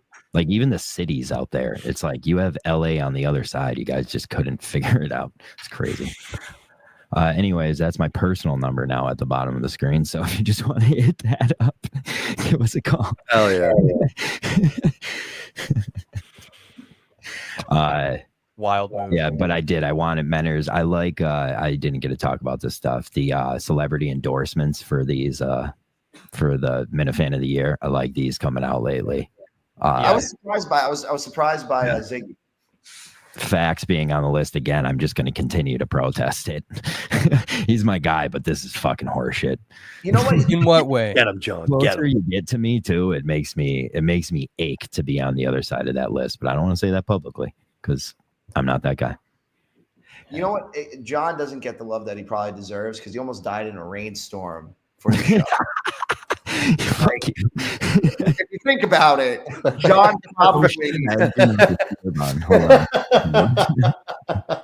John literally almost sacrificed himself for the show for a job that he didn't get in the end. Dude, I made it 2 hours and then turned around and drove back in that same rain. So if you think about it, I put myself in danger twice. So, just saying, it's not safe to drive in rain. It's actually more dangerous than snow. So yeah, I would agree with that. Just because you have a Subaru doesn't mean you're a lesbian. It doesn't mean you could drive in the rain. You can drive in the snow. All-wheel drive, baby. You might be a little gay. Snow is and snow is easier because all you got to do is just drive slow. Like with the rain, and because you can still pretty much see. If you have all-wheel drive, driving in the snow, like I had a Subaru. Everyone has Freddie Subarus. Lane, Freddie Lane. Oh, Freddie Lane's calling us. Let's take it. Hey, brother. Hi. Hold on. Hey, boys. How we doing? Freddie Lane. Freddie. What's going on? Tommy, you strike me as a fighting expert. Are you a boxing guy? Who do you got in the fight tonight? I'm more of a WWE guy. Hell yeah. I want Mike Tyson self because I hate Jake Paul. Hell yeah. Cool. Cinema, are you a fighting guy?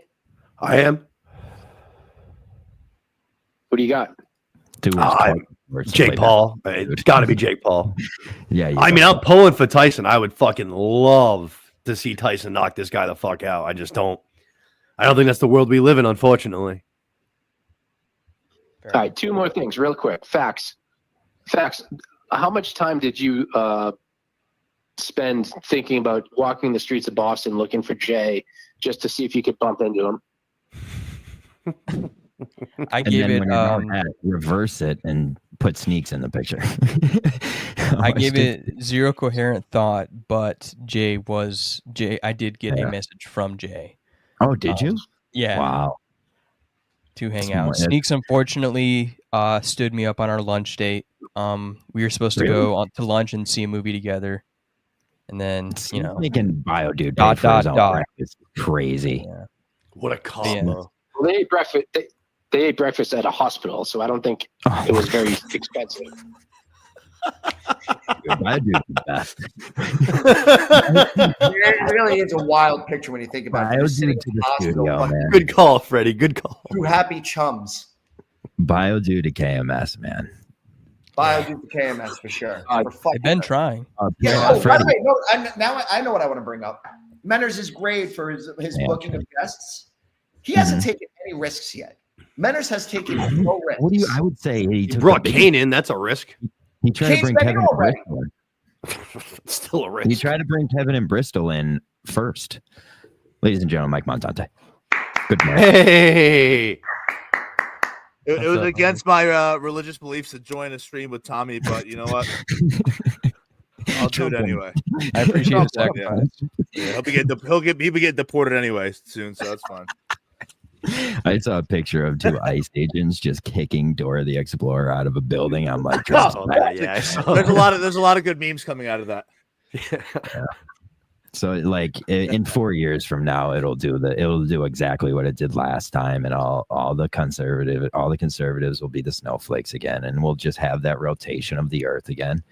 Listen, good news for Democrats. Trump's gone after 4 years, so that's true. That's why I was like, they got to be just chalking up the loss for this one, right? No, just let him win. They have nobody. Yeah, let him win, get his 4 years, and then go back to the old way of politics where you control both. Even if you lose, you still kind of win. I think Fetterman's going to be the guy for the Democrats. Get the fuck out of here! I hope not. I was a big Fetterman guy. Tommy, you're such an asshole. Shut up. You don't actually mean that. I think he lost his mind. Tommy, he's retarded. Yeah, he had a stroke or something. Yeah. We're lucky we let him get that far. He's original story is pretty cool, though. Okay, but he's electable. No, he's not. You might have missed what I just said. He's retarded. Did you miss that part? You wouldn't let him drive an Uber for you, but he's going to be Tommy, you cannot host a politics show and say that in a serious manner. Get that off the show. For his reputation, you could get me to vote Fetterman Adams tomorrow. I like the Pennsylvania pick, though. Pennsylvania just showing its big of a dick lately. Pennsylvania, the guy dresses like America. He talks like Trump does. Are you? No, and you, talk. Tommy, stop doing this. Stop doing what you're doing. Stop doing what you're doing. To be fair, I think Freddie's still here. I think Fetterman's stroke turned into Republican. Yeah, he kind of is turning into a conservative. Well, although he's demented, he's smart enough to realize that the woke shit is why they keep getting killed. So, you ever see his hey, say what you want about Fetterman. You know, the right-wing people, he took care of a lot of fantasies. He's pointed a loaded shotgun at a black person just for being black. It's a fun. A lot of people don't know Tommy. Is that very liberal of him. Pre-stroke, he saw a black guy. Goes, oh, that's suspicious. Took out a loaded shotgun and point. Oh, it's very documented. Oh yeah. Well, his whole like upbringing story, right? Like he was just Montante. It's not black. It's actually dark and stormy. That's the correct term. Oh yeah, that's true. I love that. Tommy, Fetterman has said too many things. He'll never win a Democrat primary. He said too many things. Well, and he's just like, and he's no. We're glossing over the biggest point. He's when I say this, I'm not jokey. He's retarded. Yeah, it's not a joke. He had a stroke. I'm glad he survived, but he's not as far as he can get. The stroke fucked him up, and they added a skin patch on the back, and I think that's that brain they just he has two heads. 3 feet below his penis, right, Tommy? No, the fact that you're saying in a serious manner he can be president is legitimately insane. Donald Trump is fucking president. Of course Fetterman can be president, you fat fuck from Jersey. How are these two correlated here, Twinkle Toes? I don't get the correlation. You think Trump's any smarter than Fetterman? You think Trump's that much smarter than Fetterman? Yes. Oh yeah, I'm out of my mind. Look what Donald Trump did before he was president. I was just gonna say, how much money is he worth before this? Yeah, he got $1 million loan from his dad. So what? It also helps when you inherit a lot of your father's building. I got news. You know how many people have inherited fortunes and have drove it right into the fucking ground? You know how many people have been handed companies and fucking bankrupted them? Put Fetterman on The Apprentice. How does that go? I think what are you talking? Pre-stroke or post-stroke? Well, right now we have post-stroke Fetterman, you moron. We're talking about The Apprentice. He's not a businessman. He's anything. He's a fucking bumbling retard from Pennsylvania who people feel bad for because he's a retard from Pennsylvania. He's the who used to do drugs, I think. All right, so you're out of your mind. On that, John. Clip this when I'm right in 4 years or when I'm right in 3 years. In what place? He'll never even get on stage. You're not going to be. Maybe he'll work security. Flip it, my head. You cannot have a politics show. You're saying this in a serious fashion. You're the same guy who's like, oh, I think Chris Christie would be a good nominee for the Republicans. You're fucking demented when it comes to politics. Wait, guys, I just got a great idea. You two should do a show together. No, I'm out. I'm out. Dude. Holy shit. Chris Christie in his eyes and a perfect America. We have Chris Christie versus Fetterman. The gay and I'm trying to think of a good name. I don't know. I don't know who's going to come. I think Ted Cruz is coming up for the Republicans next. I think it's Ted Cruz to take. He's the only one out there who's gayer than you, not Ted Cruz. No shot. No shot. Fuck Ted Cruz, not Ted Cruz. Nope. Yep. No. It's obviously Ted Cruz is right up your alley. He's everything that you love about the Republicans. No, he's a dink. He's not authentic. Why is he a dink? He's a loser. He just has a dink mentality about it. He's a loser. Absolutely. And they can be risky, I think. What about Marco then? Time too. I don't think they have to play Marco's it. A bigger thing. I don't think the Republicans will have to play it close to the chest. It's going to be Vivek. Somebody out there. Facts just hit the nail on the head. Yep. Correct. Ooh, yeah. It's going to be Vivek. Yep. Dude, but 4 years from now, you never know. Trump might think of a good nickname for that person and just completely put them out of business. Like that's how it works. That's how it works, dude. Yeah, but he likes Vivek, so he'll build him up as the government efficiency. You never know. And if the economy has any positive outlook, it'll be all because of Vivek and Elon, and then it will just be like basically in 2028. We're going to be a year and a half into World War III with China, which is going to happen. They're going to invade Taiwan, and that's going to suck. Yes, 100%. I've been saying this for over a year and a half, so this is nothing new. I think if they invade China, Taiwan, it will be this I think it'll be a lot like how the Ukraine war went. Like No, because we just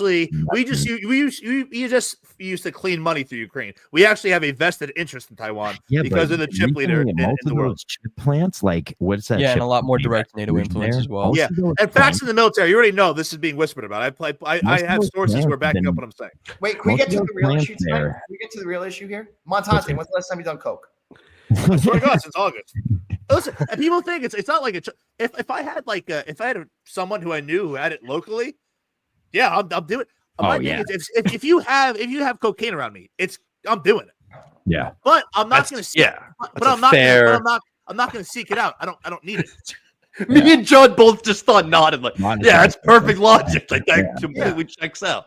Yeah, Quinlan, you got to be nodding too. That's coke's big among your people. It's true. He's more about poppers. I think you say it's Molly.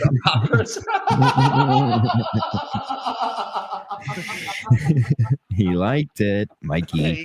I'm telling you, this show could do numbers. This show could do a real big numbers. I like the fact that Montante knows what poppers is. You closeted homosexual. The momos do it. That is from the depths of it. Poppers are something that I definitely had to Google at one point in my life. I was like, "What does that mean?" I've actually found they sell poppers. They're selling poppers now in gas stations across America. Oh yeah, no, they're very legal. Internet, yeah, they sell the bun. Yeah, but they only used to be in sex shops. You never found them in a gas station. Yeah, but now you have like a dozen sex pills to pick from a fucking gas station. Yeah. People used to also just really hate gay people. That did happen. Yeah, so, pre-2016, that was very common. Yeah. People forget Barack Obama ran against homosexuality when he was running in 2008. 2008. Hillary ran against the homos. Biden ran against the homos. Yeah, it was kind of like you had to do that back in the day. Yeah, I gotta check out of you. See you later. Yeah, Max, thanks for having me, John. Take it easy, boys. Quinlan, great seeing you. I don't get a custom goodbye from cinema. Okay. No, you did. I think you were first. All right, I apologize. Selfish as always. Hey, I watched your show today. You told me I had a big nose. Oh, Freddie wants the link. Again, if you want to hit up my personal number, there it is. Oh, is that your actual number? No. Oh, I was gonna say it's quite the move. I just didn't feel like going through the whole. Yeah. Please enter your code. If Menners isn't here, I don't want to be talked to by. Why did Mutt just post a photo with Lennox Lewis? Oh, it was weird, right? Oh no! You know what it is? It's an old photo because Mutt actually has more hair. I guess Lennox Lewis is doing some pre-fight shit for some network. That's why I thought he just saw him. I'm gonna bet this fight. Whatever I do is gonna be wrong. I think I had to bet Mike Tyson, but I kind of like the draw plus 900 because they both get paid and then it sets up fight number 2. Yeah, if they're gonna set something up, that's what they're setting up. You're gonna let those people in Dallas go home without seeing a winner? Yeah. Fuck that. I need Mike to kill him. I know. I agree, and I Die like in him. the ring. Yeah.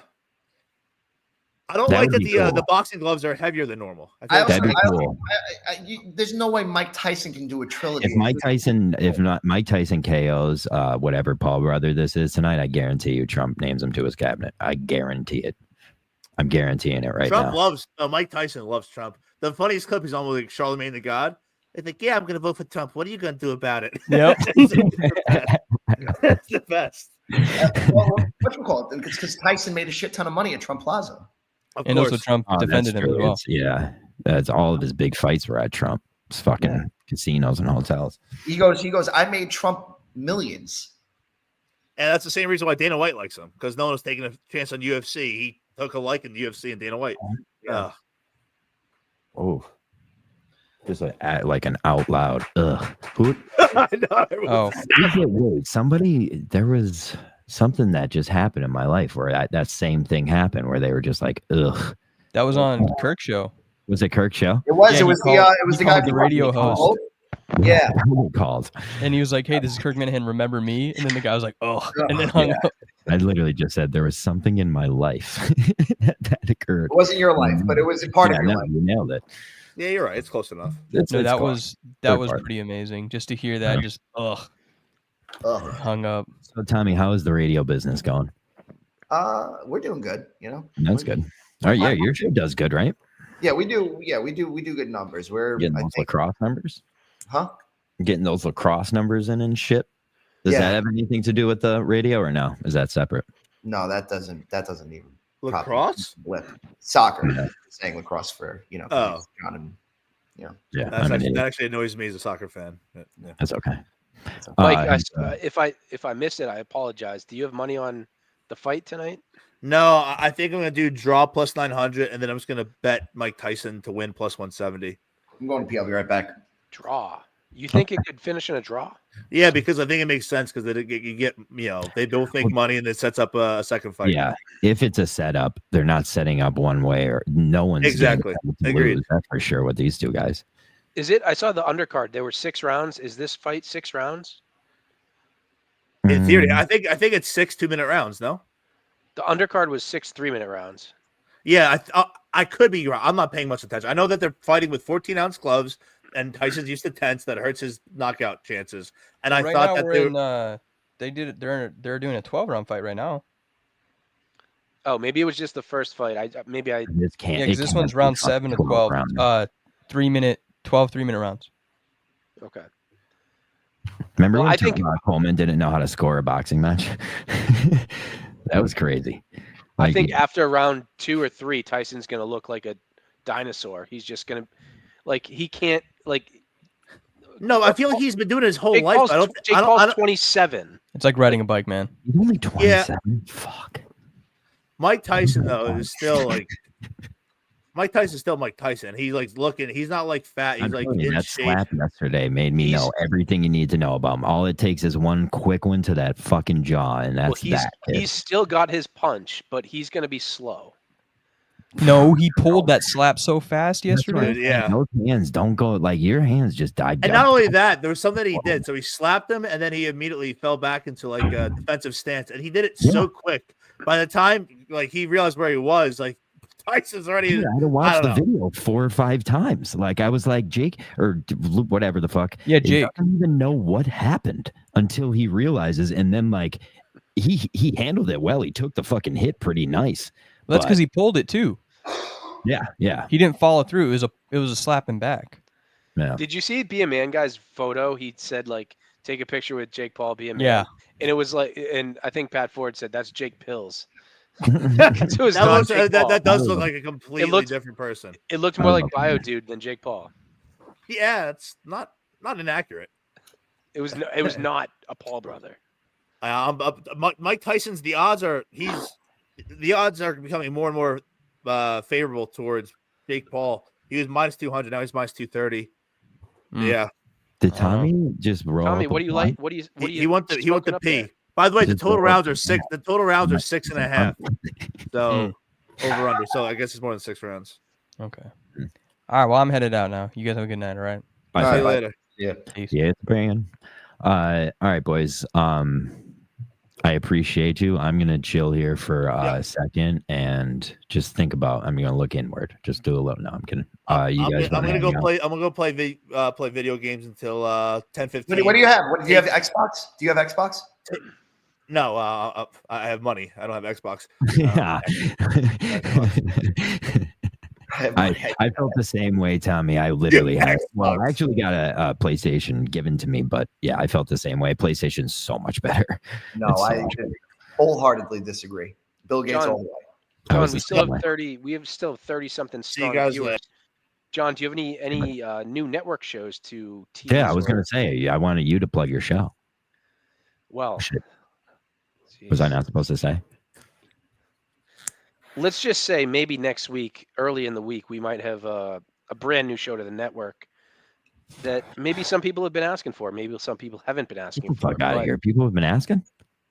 Isn't that most of the shows? There's no way people are asking. Don't lie. No one's asking. I was about to say, isn't that most of the shows? Yeah, no. People are asking for them to end. I understand that. I would believe that, but yeah. I think there's a thirst out there for some strong content, and no, those are alcoholics. I think Join the club, motherfucker. I think the producers have kind of done a good job filling that hole with these little producer shows, and they are getting better and better each time. I was riveted by learning how to play blackjack today, and the Taylor Mathers talk was tip top. I love the producer show. I think it needs a host though, and Are it should you be volunteering? Wow. Yeah, I've been trying to like just slow like get So ass. I don't want to Justin act. big timing you? Huh? Is Justin big timing you?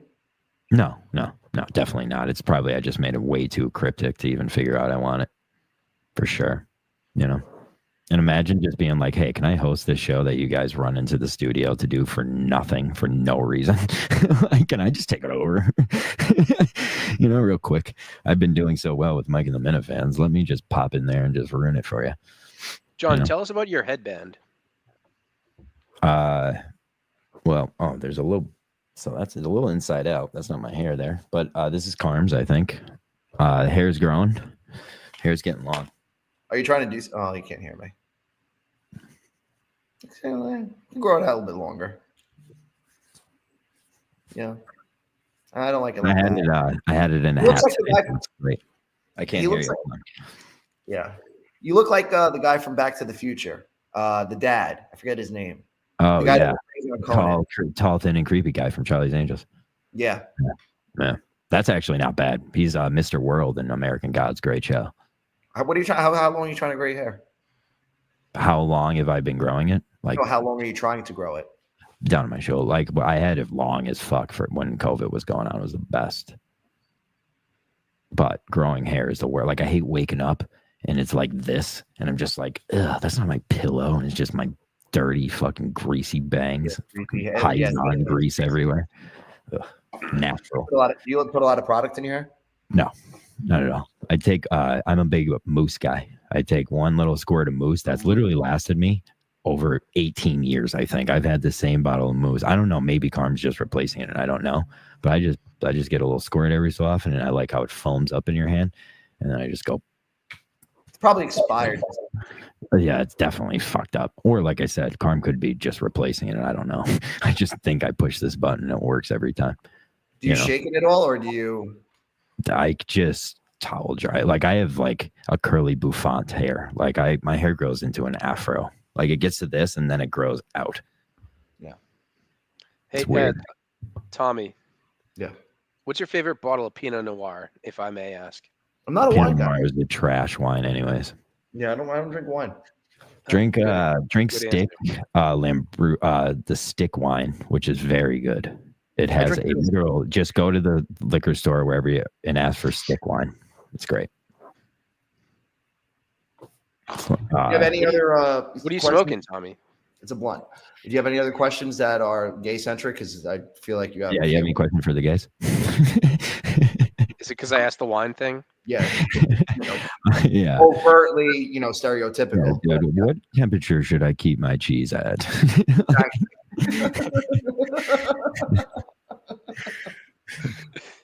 Now, do you have any more basketball games lined up?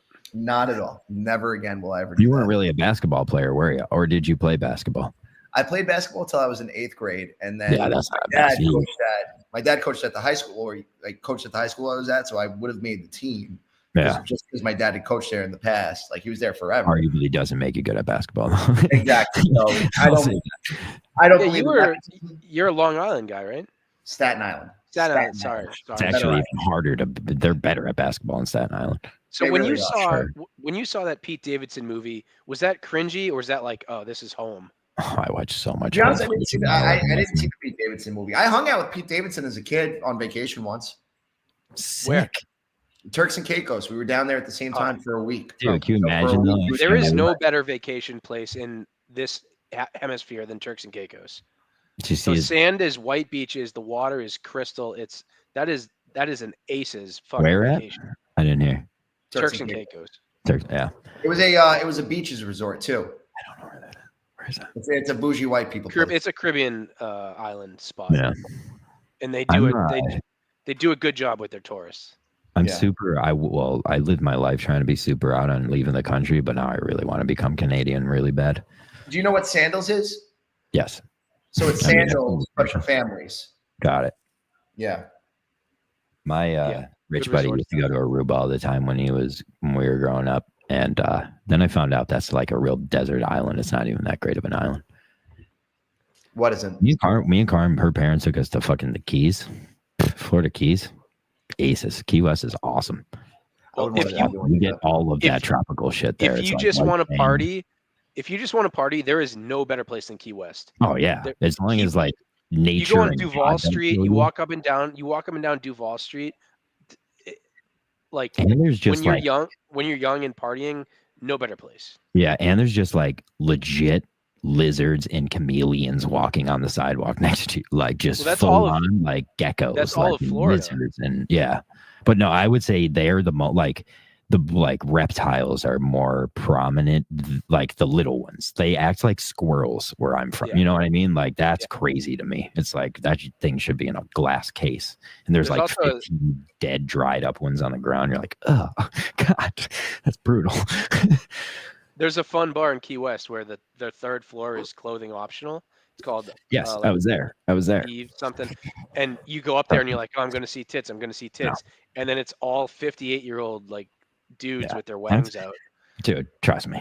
You went to a gay Those are bar. the only people, unless you're like you're at the elite class of life, that are doing those kind of things. Like those are the people you grow to love. Those kind of people. You just don't care at that point. You just They're don't the care. those are the road dogs, dude. those people have been down in it. So And every bartender in Key West, they're like, yeah, I came here when I was 23, and like for a weekend, and I just never left. And they're Yeah. tan.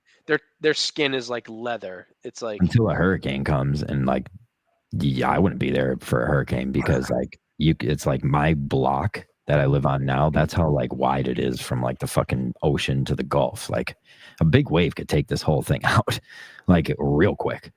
Like this is what they're talking about with rising sea levels. It's like you guys are done. I mean, that's fair. You got to know that geckos. That's why all the insurance companies are leaving Florida. Yeah, yeah. It's crazy. scene. Florida's a wild place. Yeah. Very wild place. so there will the be a more new north you go in Florida, the crazier it gets. Like there's a lot of bestiality where I live. There was a Oh lot. yeah, no. The more to the middle of the state of Florida you are, the weirder and weirder. I'm telling you, if you find yourself in the middle of an orange grove, you're in a dangerous spot, man. Yeah. You're the in a further dangerous spot. further away from a city. So like Orlando is a big city in the middle of the state. Closer you get to Tampa is the real thing. Tampa is just grimy. Same thing with You- the Escambia County.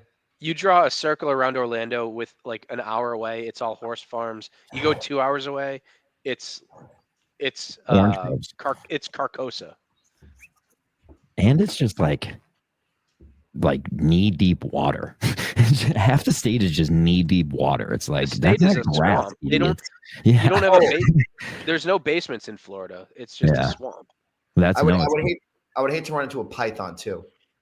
Yeah, me too. Definitely, especially Stone Cold when he's got two of them right here. Yeah. You know, The Everglades have been overtaken by snakes. yeah. Everyone's like, I'm gonna have this cool pet, and then go to the Everglades and release it so they can make documentaries about it in the future. Kodiak Black. What's that? You got Nikki Smokes running around. Hurricane. I don't like Nikki Smokes. No, I'm not a Mickey Smokes. What guy. was your guys' take on the Mr. Beast Jerry thing? Portnoy didn't just see got it. cocked. He's just trying not to get cocked. He's like, "Come on, babe, we're leaving." To Jerry. Yeah, I feel like they covered it on unnamed mostly. Like Then to say like, "Oh, we had it planned with Bryson DeChambeau." Like, guess what? It's gonna stink. Like, it's probably not gonna be as good as Mr. Beast with Jerry. Like, that's the point. I want to see Jerry interacting with Mr. Beast. That's the point of Barstool. It's And like I he's can a see- lab rat. I can see the arguments on both sides, but at the end of the day, I think he should have let him do it. But like where I always thought Dave Portnoy was the genius. It's like you should see the value of Mr. Beast fans finding value in the Barstool world, which Jerry would easily bring over there. But you know, Dave- like that's the Dave whole had an equation in his mind, and this is what made his decision. He didn't want Jerry to say, "I'm getting more views. I need a raise." He just didn't want to deal with that phone headache. with Mr. Beast, and he alpha dogged him. And Dave Portnoy does not like getting alpha dogged, and he admits it and he then will be wrong about anything that he has to be to not get alpha dogs. And he's like, yeah, we're doing this thing. And like, well, does that mean no one could do content? Well, no. And then wait, Bree did it. And it's, yeah. So it's just like, you're just not like. That might have been an L for Dave. Like potentially I'll sign on for that. But him signing Gruden and like him, like Dave is a step ahead. Like, oh yeah, no, I agree. Like that doesn't like, I just like, like I said, he admits when this happens. Like that was the first thing he said in this story is he got on the phone with me and said basically like, you guys aren't even worth my time, which to Mr. Beast, Barstool, the whole thing isn't even really worth his time. Like, you know what I mean? Like the whole company itself. He could buy Barstool tomorrow and it would be a rounding error on his balance sheet. Yeah, like him and his boys could joke about like being the owners of Barstool, like buying the whole thing, you know? Okay, so what makes somebody like Mr. Beast like entertaining to watch? Like, how does he get that popular? Like, I don't get it. So he algorithms himself there, because other than that, it's just his like people have just followed along, like they like his weirdness, and it's like he at the end of the day is like a good person. Like he does like things that help people. I'm sure he's making bank himself, but it's like, dude, you're giving away $1 million every time you do an episode. Like things must. No wonder people are kept sticking. And Tommy, on. I agree with the premise of your question. I totally agree with it. But I think Mr. Beast is at a level where like it doesn't matter because he's so big. Well, like, and it's a generation. His audience is a generation our generation doesn't understand at all. Like at all, which is weird because we're the ones that gave them the tools to make their fucking world. But it's like, we do not understand that generation that watches Mr. Beast videos. I don't like, what is a Mr. Beast video even about? I don't know. I don't know. You know, like, well, he does like can you like stay in a coffin for 24 hours? How does that draw the views though? Like he built it. I don't know. Well, it started from him like doing Minecraft. Because you know why? Because you put yourself in that coffin and you say, could I do this? What's this guy going to do? I'm interested. Did it start as a podcast? What did it start? Where did he started playing video games. He was a video game creator. He started building his YouTube when he was like 12. Well, he's a pro at that. I will there's guys who know the algorithm. That's that. You know, he knows the TikTok algorithm. Like so when it comes to YouTube, there's everyone that's an expert, and then Mr. Beast is like 7 levels above everyone. I agree 100%. Anything he says sets the trends. Like, let's make shorts better. That's why there's shorts everywhere all over the fucking YouTube now. You know, it's like that's the shit. Incredible. Yeah, he has that kind of fucking pull. But I actually watched a doc yesterday about this fucking scam that him and his friends got like played on, and he was getting sued for it and all this stuff. That's a dangerous level of rich, dude, because you just have like Gary V calling you, telling you to hop on a call. And then like 6 months later, it's like a fake crypto coin and you're getting investigated by the IRA. It's like, or IRS, IRA. Jesus Christ, hope not. Yes. It'd be brutal. And I'd be lying if I didn't say, if I want Mr. Beast to be like, hey, Freddie Lynn, can you live in a grocery store for 3 months and I'll pay you $1 million? Like, fucking yeah. Yeah. Like, where can how do you find these people? I'll do it. I'll do anything. With that kind of a guy, it's like at the end of the day, like when that episode is over, that person who he had play for the $1 million, he's like, all right, see you later. Like, he's not friends. Like, we don't like, that's what our brain doesn't like. When you have a person on the show, you better have something to talk about with them. You know, it's like they better have a weird quirk or something. Like that's how our brains think. Whereas him, it's just like, who can I use to show people that I'm giving away $1 million? That's weird to me. Or building, wells in Africa. Yeah, yeah. At some level, you have to have an investor that's like putting this into your account. Like, oh well, once like that's as simple as like, look at what Zach Bryan's representatives are doing just because he broke up. Like they're offering a $12 million NDA. Like these companies, once they take you on, you are their baby. Like I worked for a talent agency once. Like you are their fucking baby, and they baby you, and it's ridiculous, dude. I would hate to have representation if I was an artist like that, because like this shit, it's like, well, maybe we should offer her $12 million so she doesn't say anything. It's like, that might make it sound like I beat women though, but I think this guy does beat women. It's kind of a piece of shit, and country music is trash. Country Also- music is trash. Credit to Kirk on the Unnamed show for actually like calling Dave out for like Dave injecting himself into that situation. You never see like so.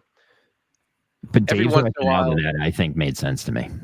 Every once in a while, I'm in a YouTube chat, and in this particular YouTube chat on the Unnamed show, they always hate Kirk, but in this particular situation, They like him. everybody was like Kirk W. Like Yeah.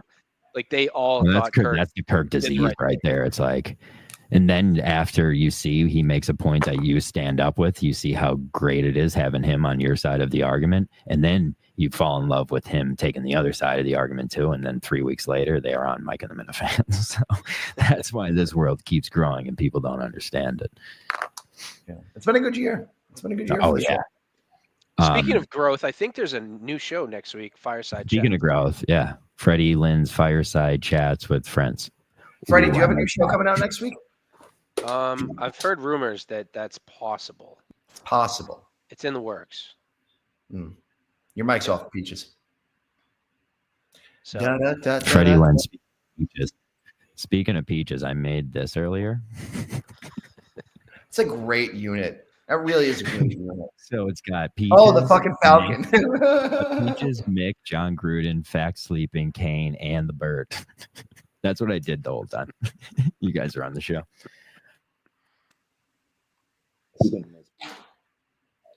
Kane's been pretty quiet since his dismembering from him and being a drunk the other night.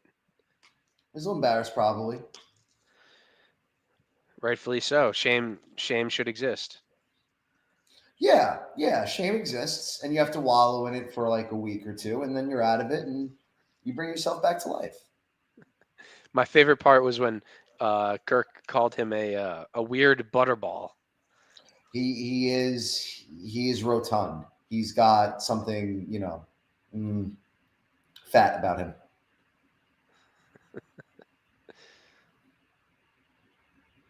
This is fun.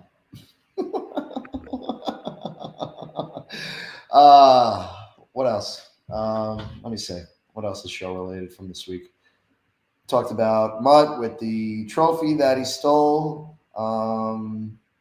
Let's see. We talked about Mutt's career. Talked about Mick. Is there anybody calling in? 272-228-0738. 272-228-0738. Montante is playing video games right now, blowing coke, which is always fun. I don't believe that he's been on a 70-day hiatus. Not a fucking chance. Tommy, have you been to many live shows or no? I went to Plymouth. And then I took a picture with Kirk at Plymouth, and that was about it. Dave got me in the VIP free night that night. Yeah. So that was fun. Any interest in the New Hampshire show? No, I don't like New Hampshire. I don't drive. Like I'm hoping for a Providence show. He'll never do it because we were talking about this earlier. He'll never do a Providence show because he's anti-city, and he's definitely Providence. He definitely hates Providence. I feel like if he did a Providence show, that would be like the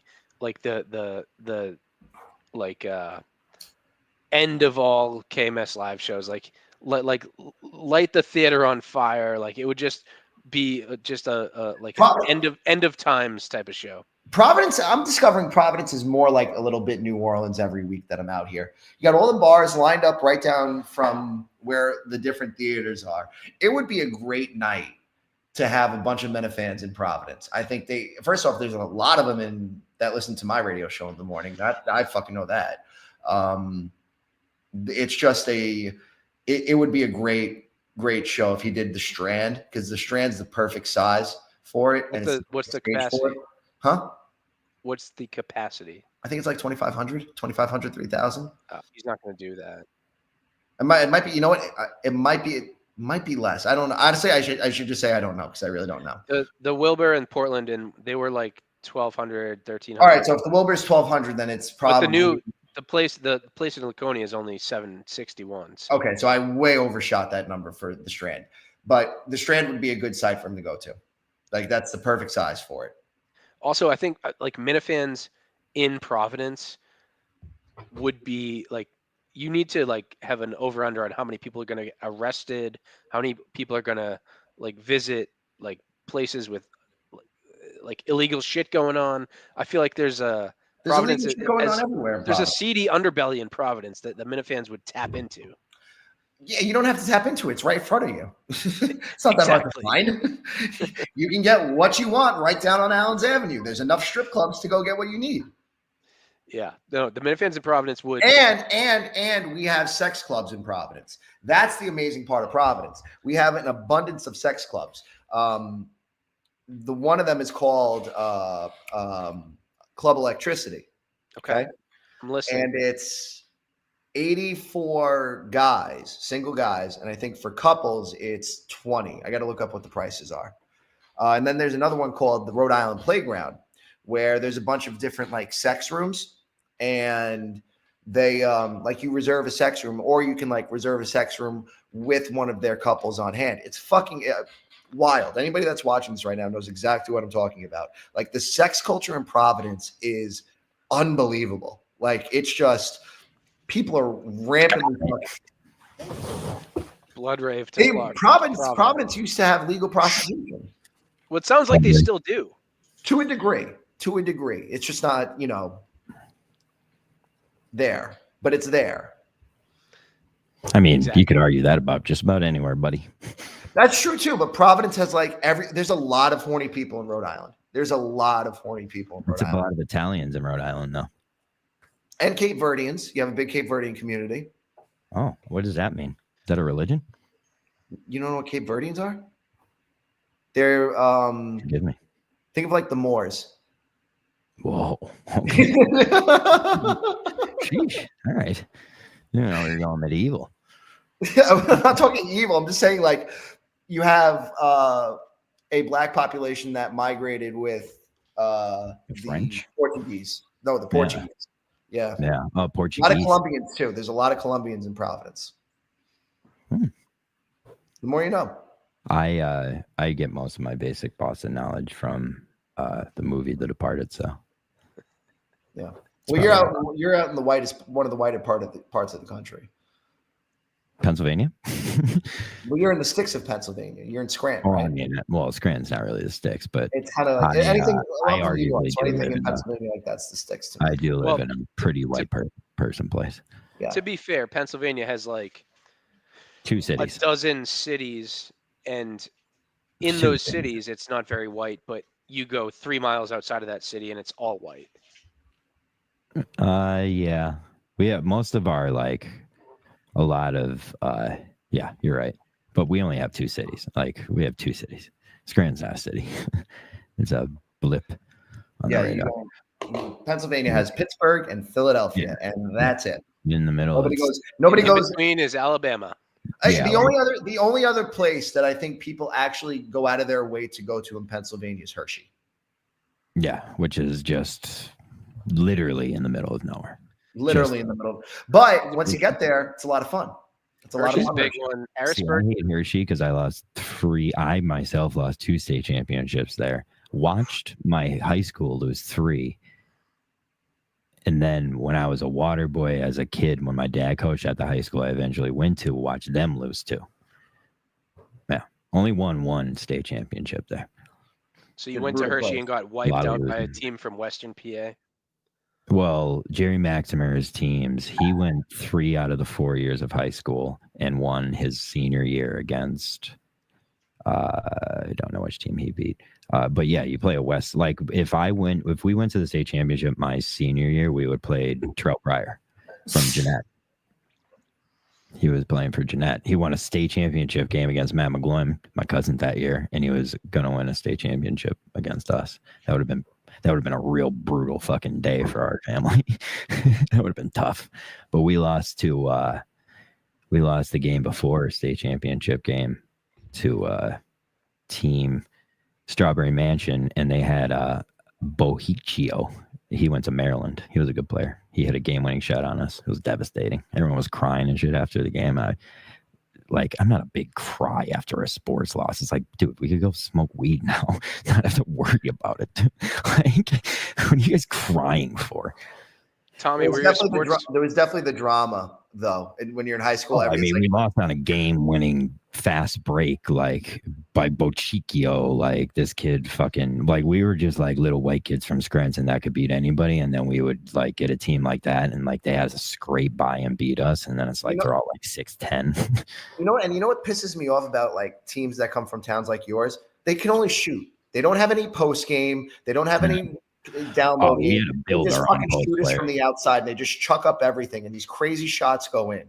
It's not basketball.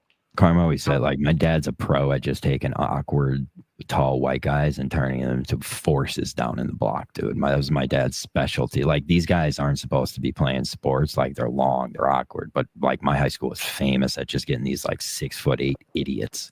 And, like, they would just turn them into beasts down low. So Jack Coleman should have talked to your dad before. No, I don't think there was much Jack Coleman. Like, my dad would have made him a good four guard for sure. Like, he would be the team.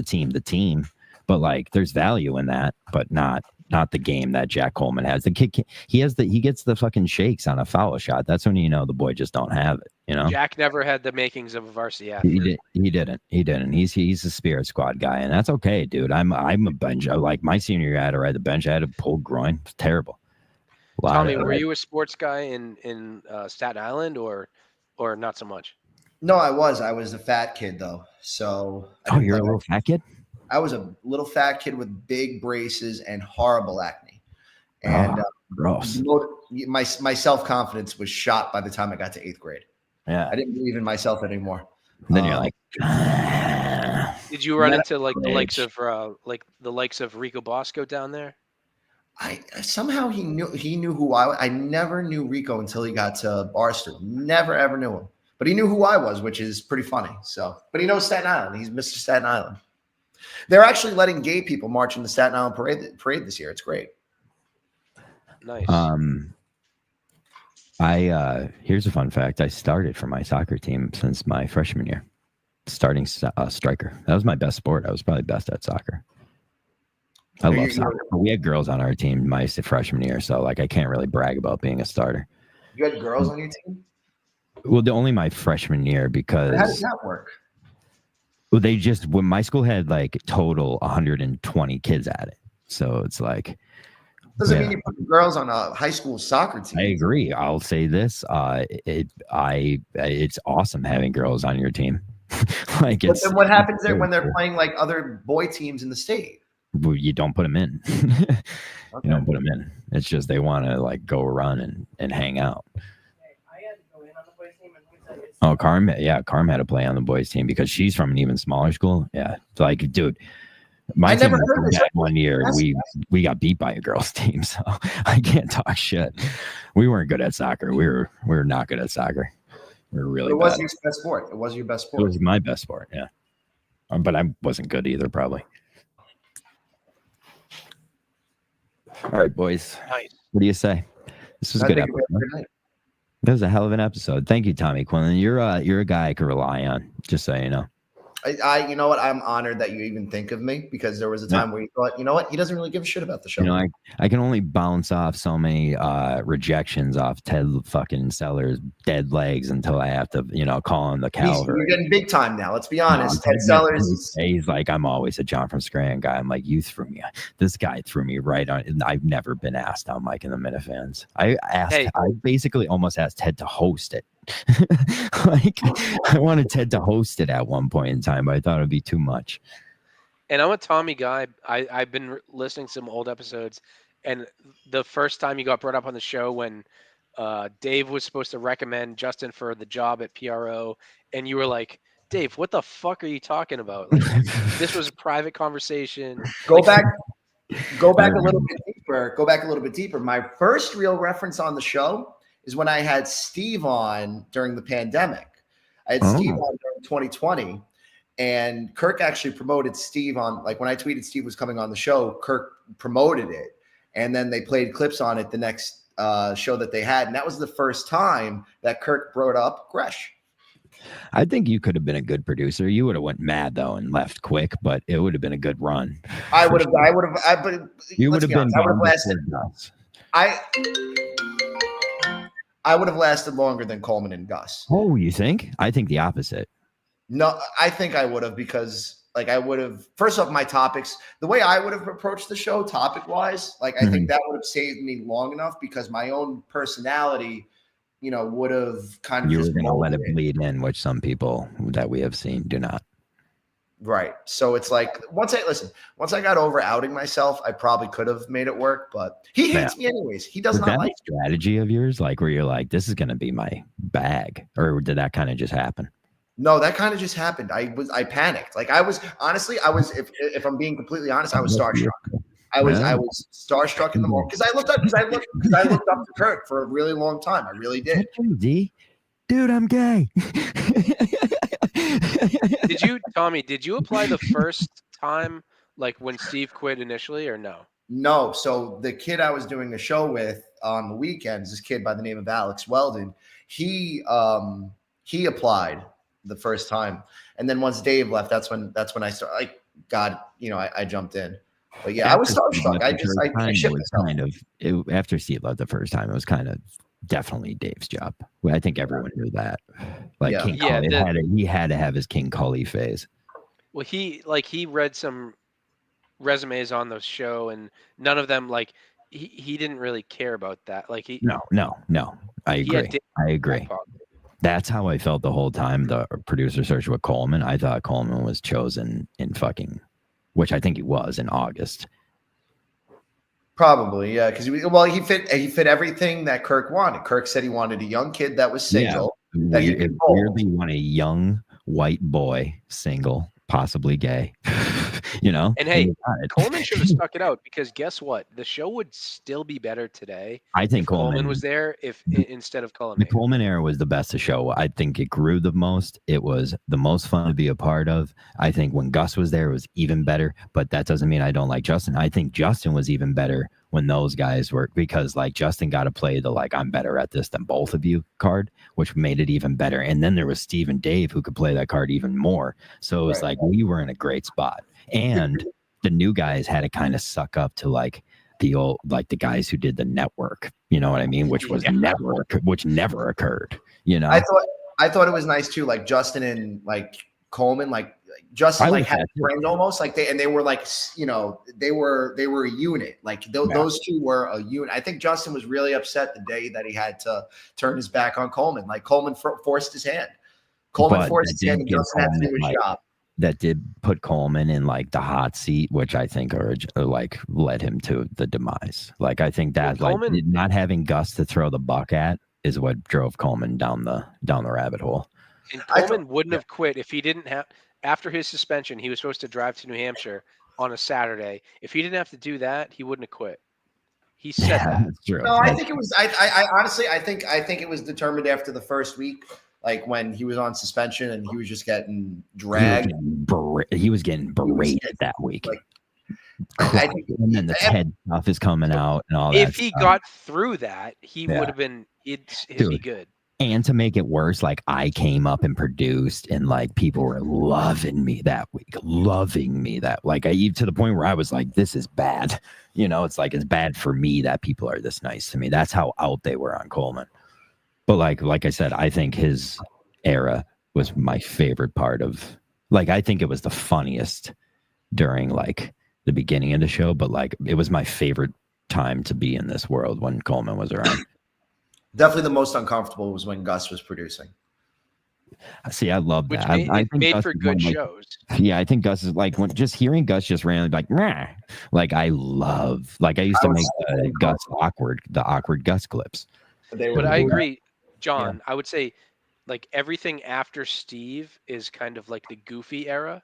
Yeah. And the Coleman sort of thing was the peak of the goofy. Oh, no, era. I would say everything after Dave the second time is goofy. No, Dave made it goofy. The first time. No, Dave made it goofy. No, but he came into like I'll look at, like, I could say, like, I would never have thought I could have taken that job from Dave Cullinane at that point. Like, it was his job, no matter what. It was That's a little fine, light, but he was still lighter. goofy. It was a little light, like Steve is. It wasn't like Steve, like being like, I want to kill Menners, like, you know what I mean? He wasn't Well, like by the end, he Steve, was. like, I'm gonna work hard and have 50 clips for every show. He was like, oh, nothing too serious. Let's I take read a calls. magazine this morning at the I wanna- dentist appointment. Let's talk about. Like, what did Carson Daly do? Yeah. We're on YouTube. I love that people use that against Dave. It's just you're too into pop culture. That's gotta grind his gears. Like, I don't think he cares because I think that's his true he self. doesn't. It does. He doesn't care one bit. It's he does those shows. It's all he cares about. You know, is that stuff. So Just like Steve with politics. true. But Dave and Steve, I think, are different because, like, this world broke Steve into this whole type of world where I think Dave was already a little broken to it. Like, Steve, I think, was all business. When they started the show, he didn't even want Kirk to burp on the show. He was like, are we doing it? Like, that's what, like, Steve was a different guy. Whereas Dave, I think, like, he was already fired by Kirk at that point. You know, like, I guess you're right. He kind of was a joke. All right. What does that make me then? Maybe that's what I'm trying to reflect on. All right, boys. This is a good episode. I'm getting the fuck out of here. All right, see you. Thanks. Thank you, folks. All right, boys. Thank you, ladies and gentlemen. You all have been great. Let's look at a funny picture of BA, and then let's look at this again, and then let's get out of here. Fireside chats next week. See ya. Next week. Boom. Wait for it.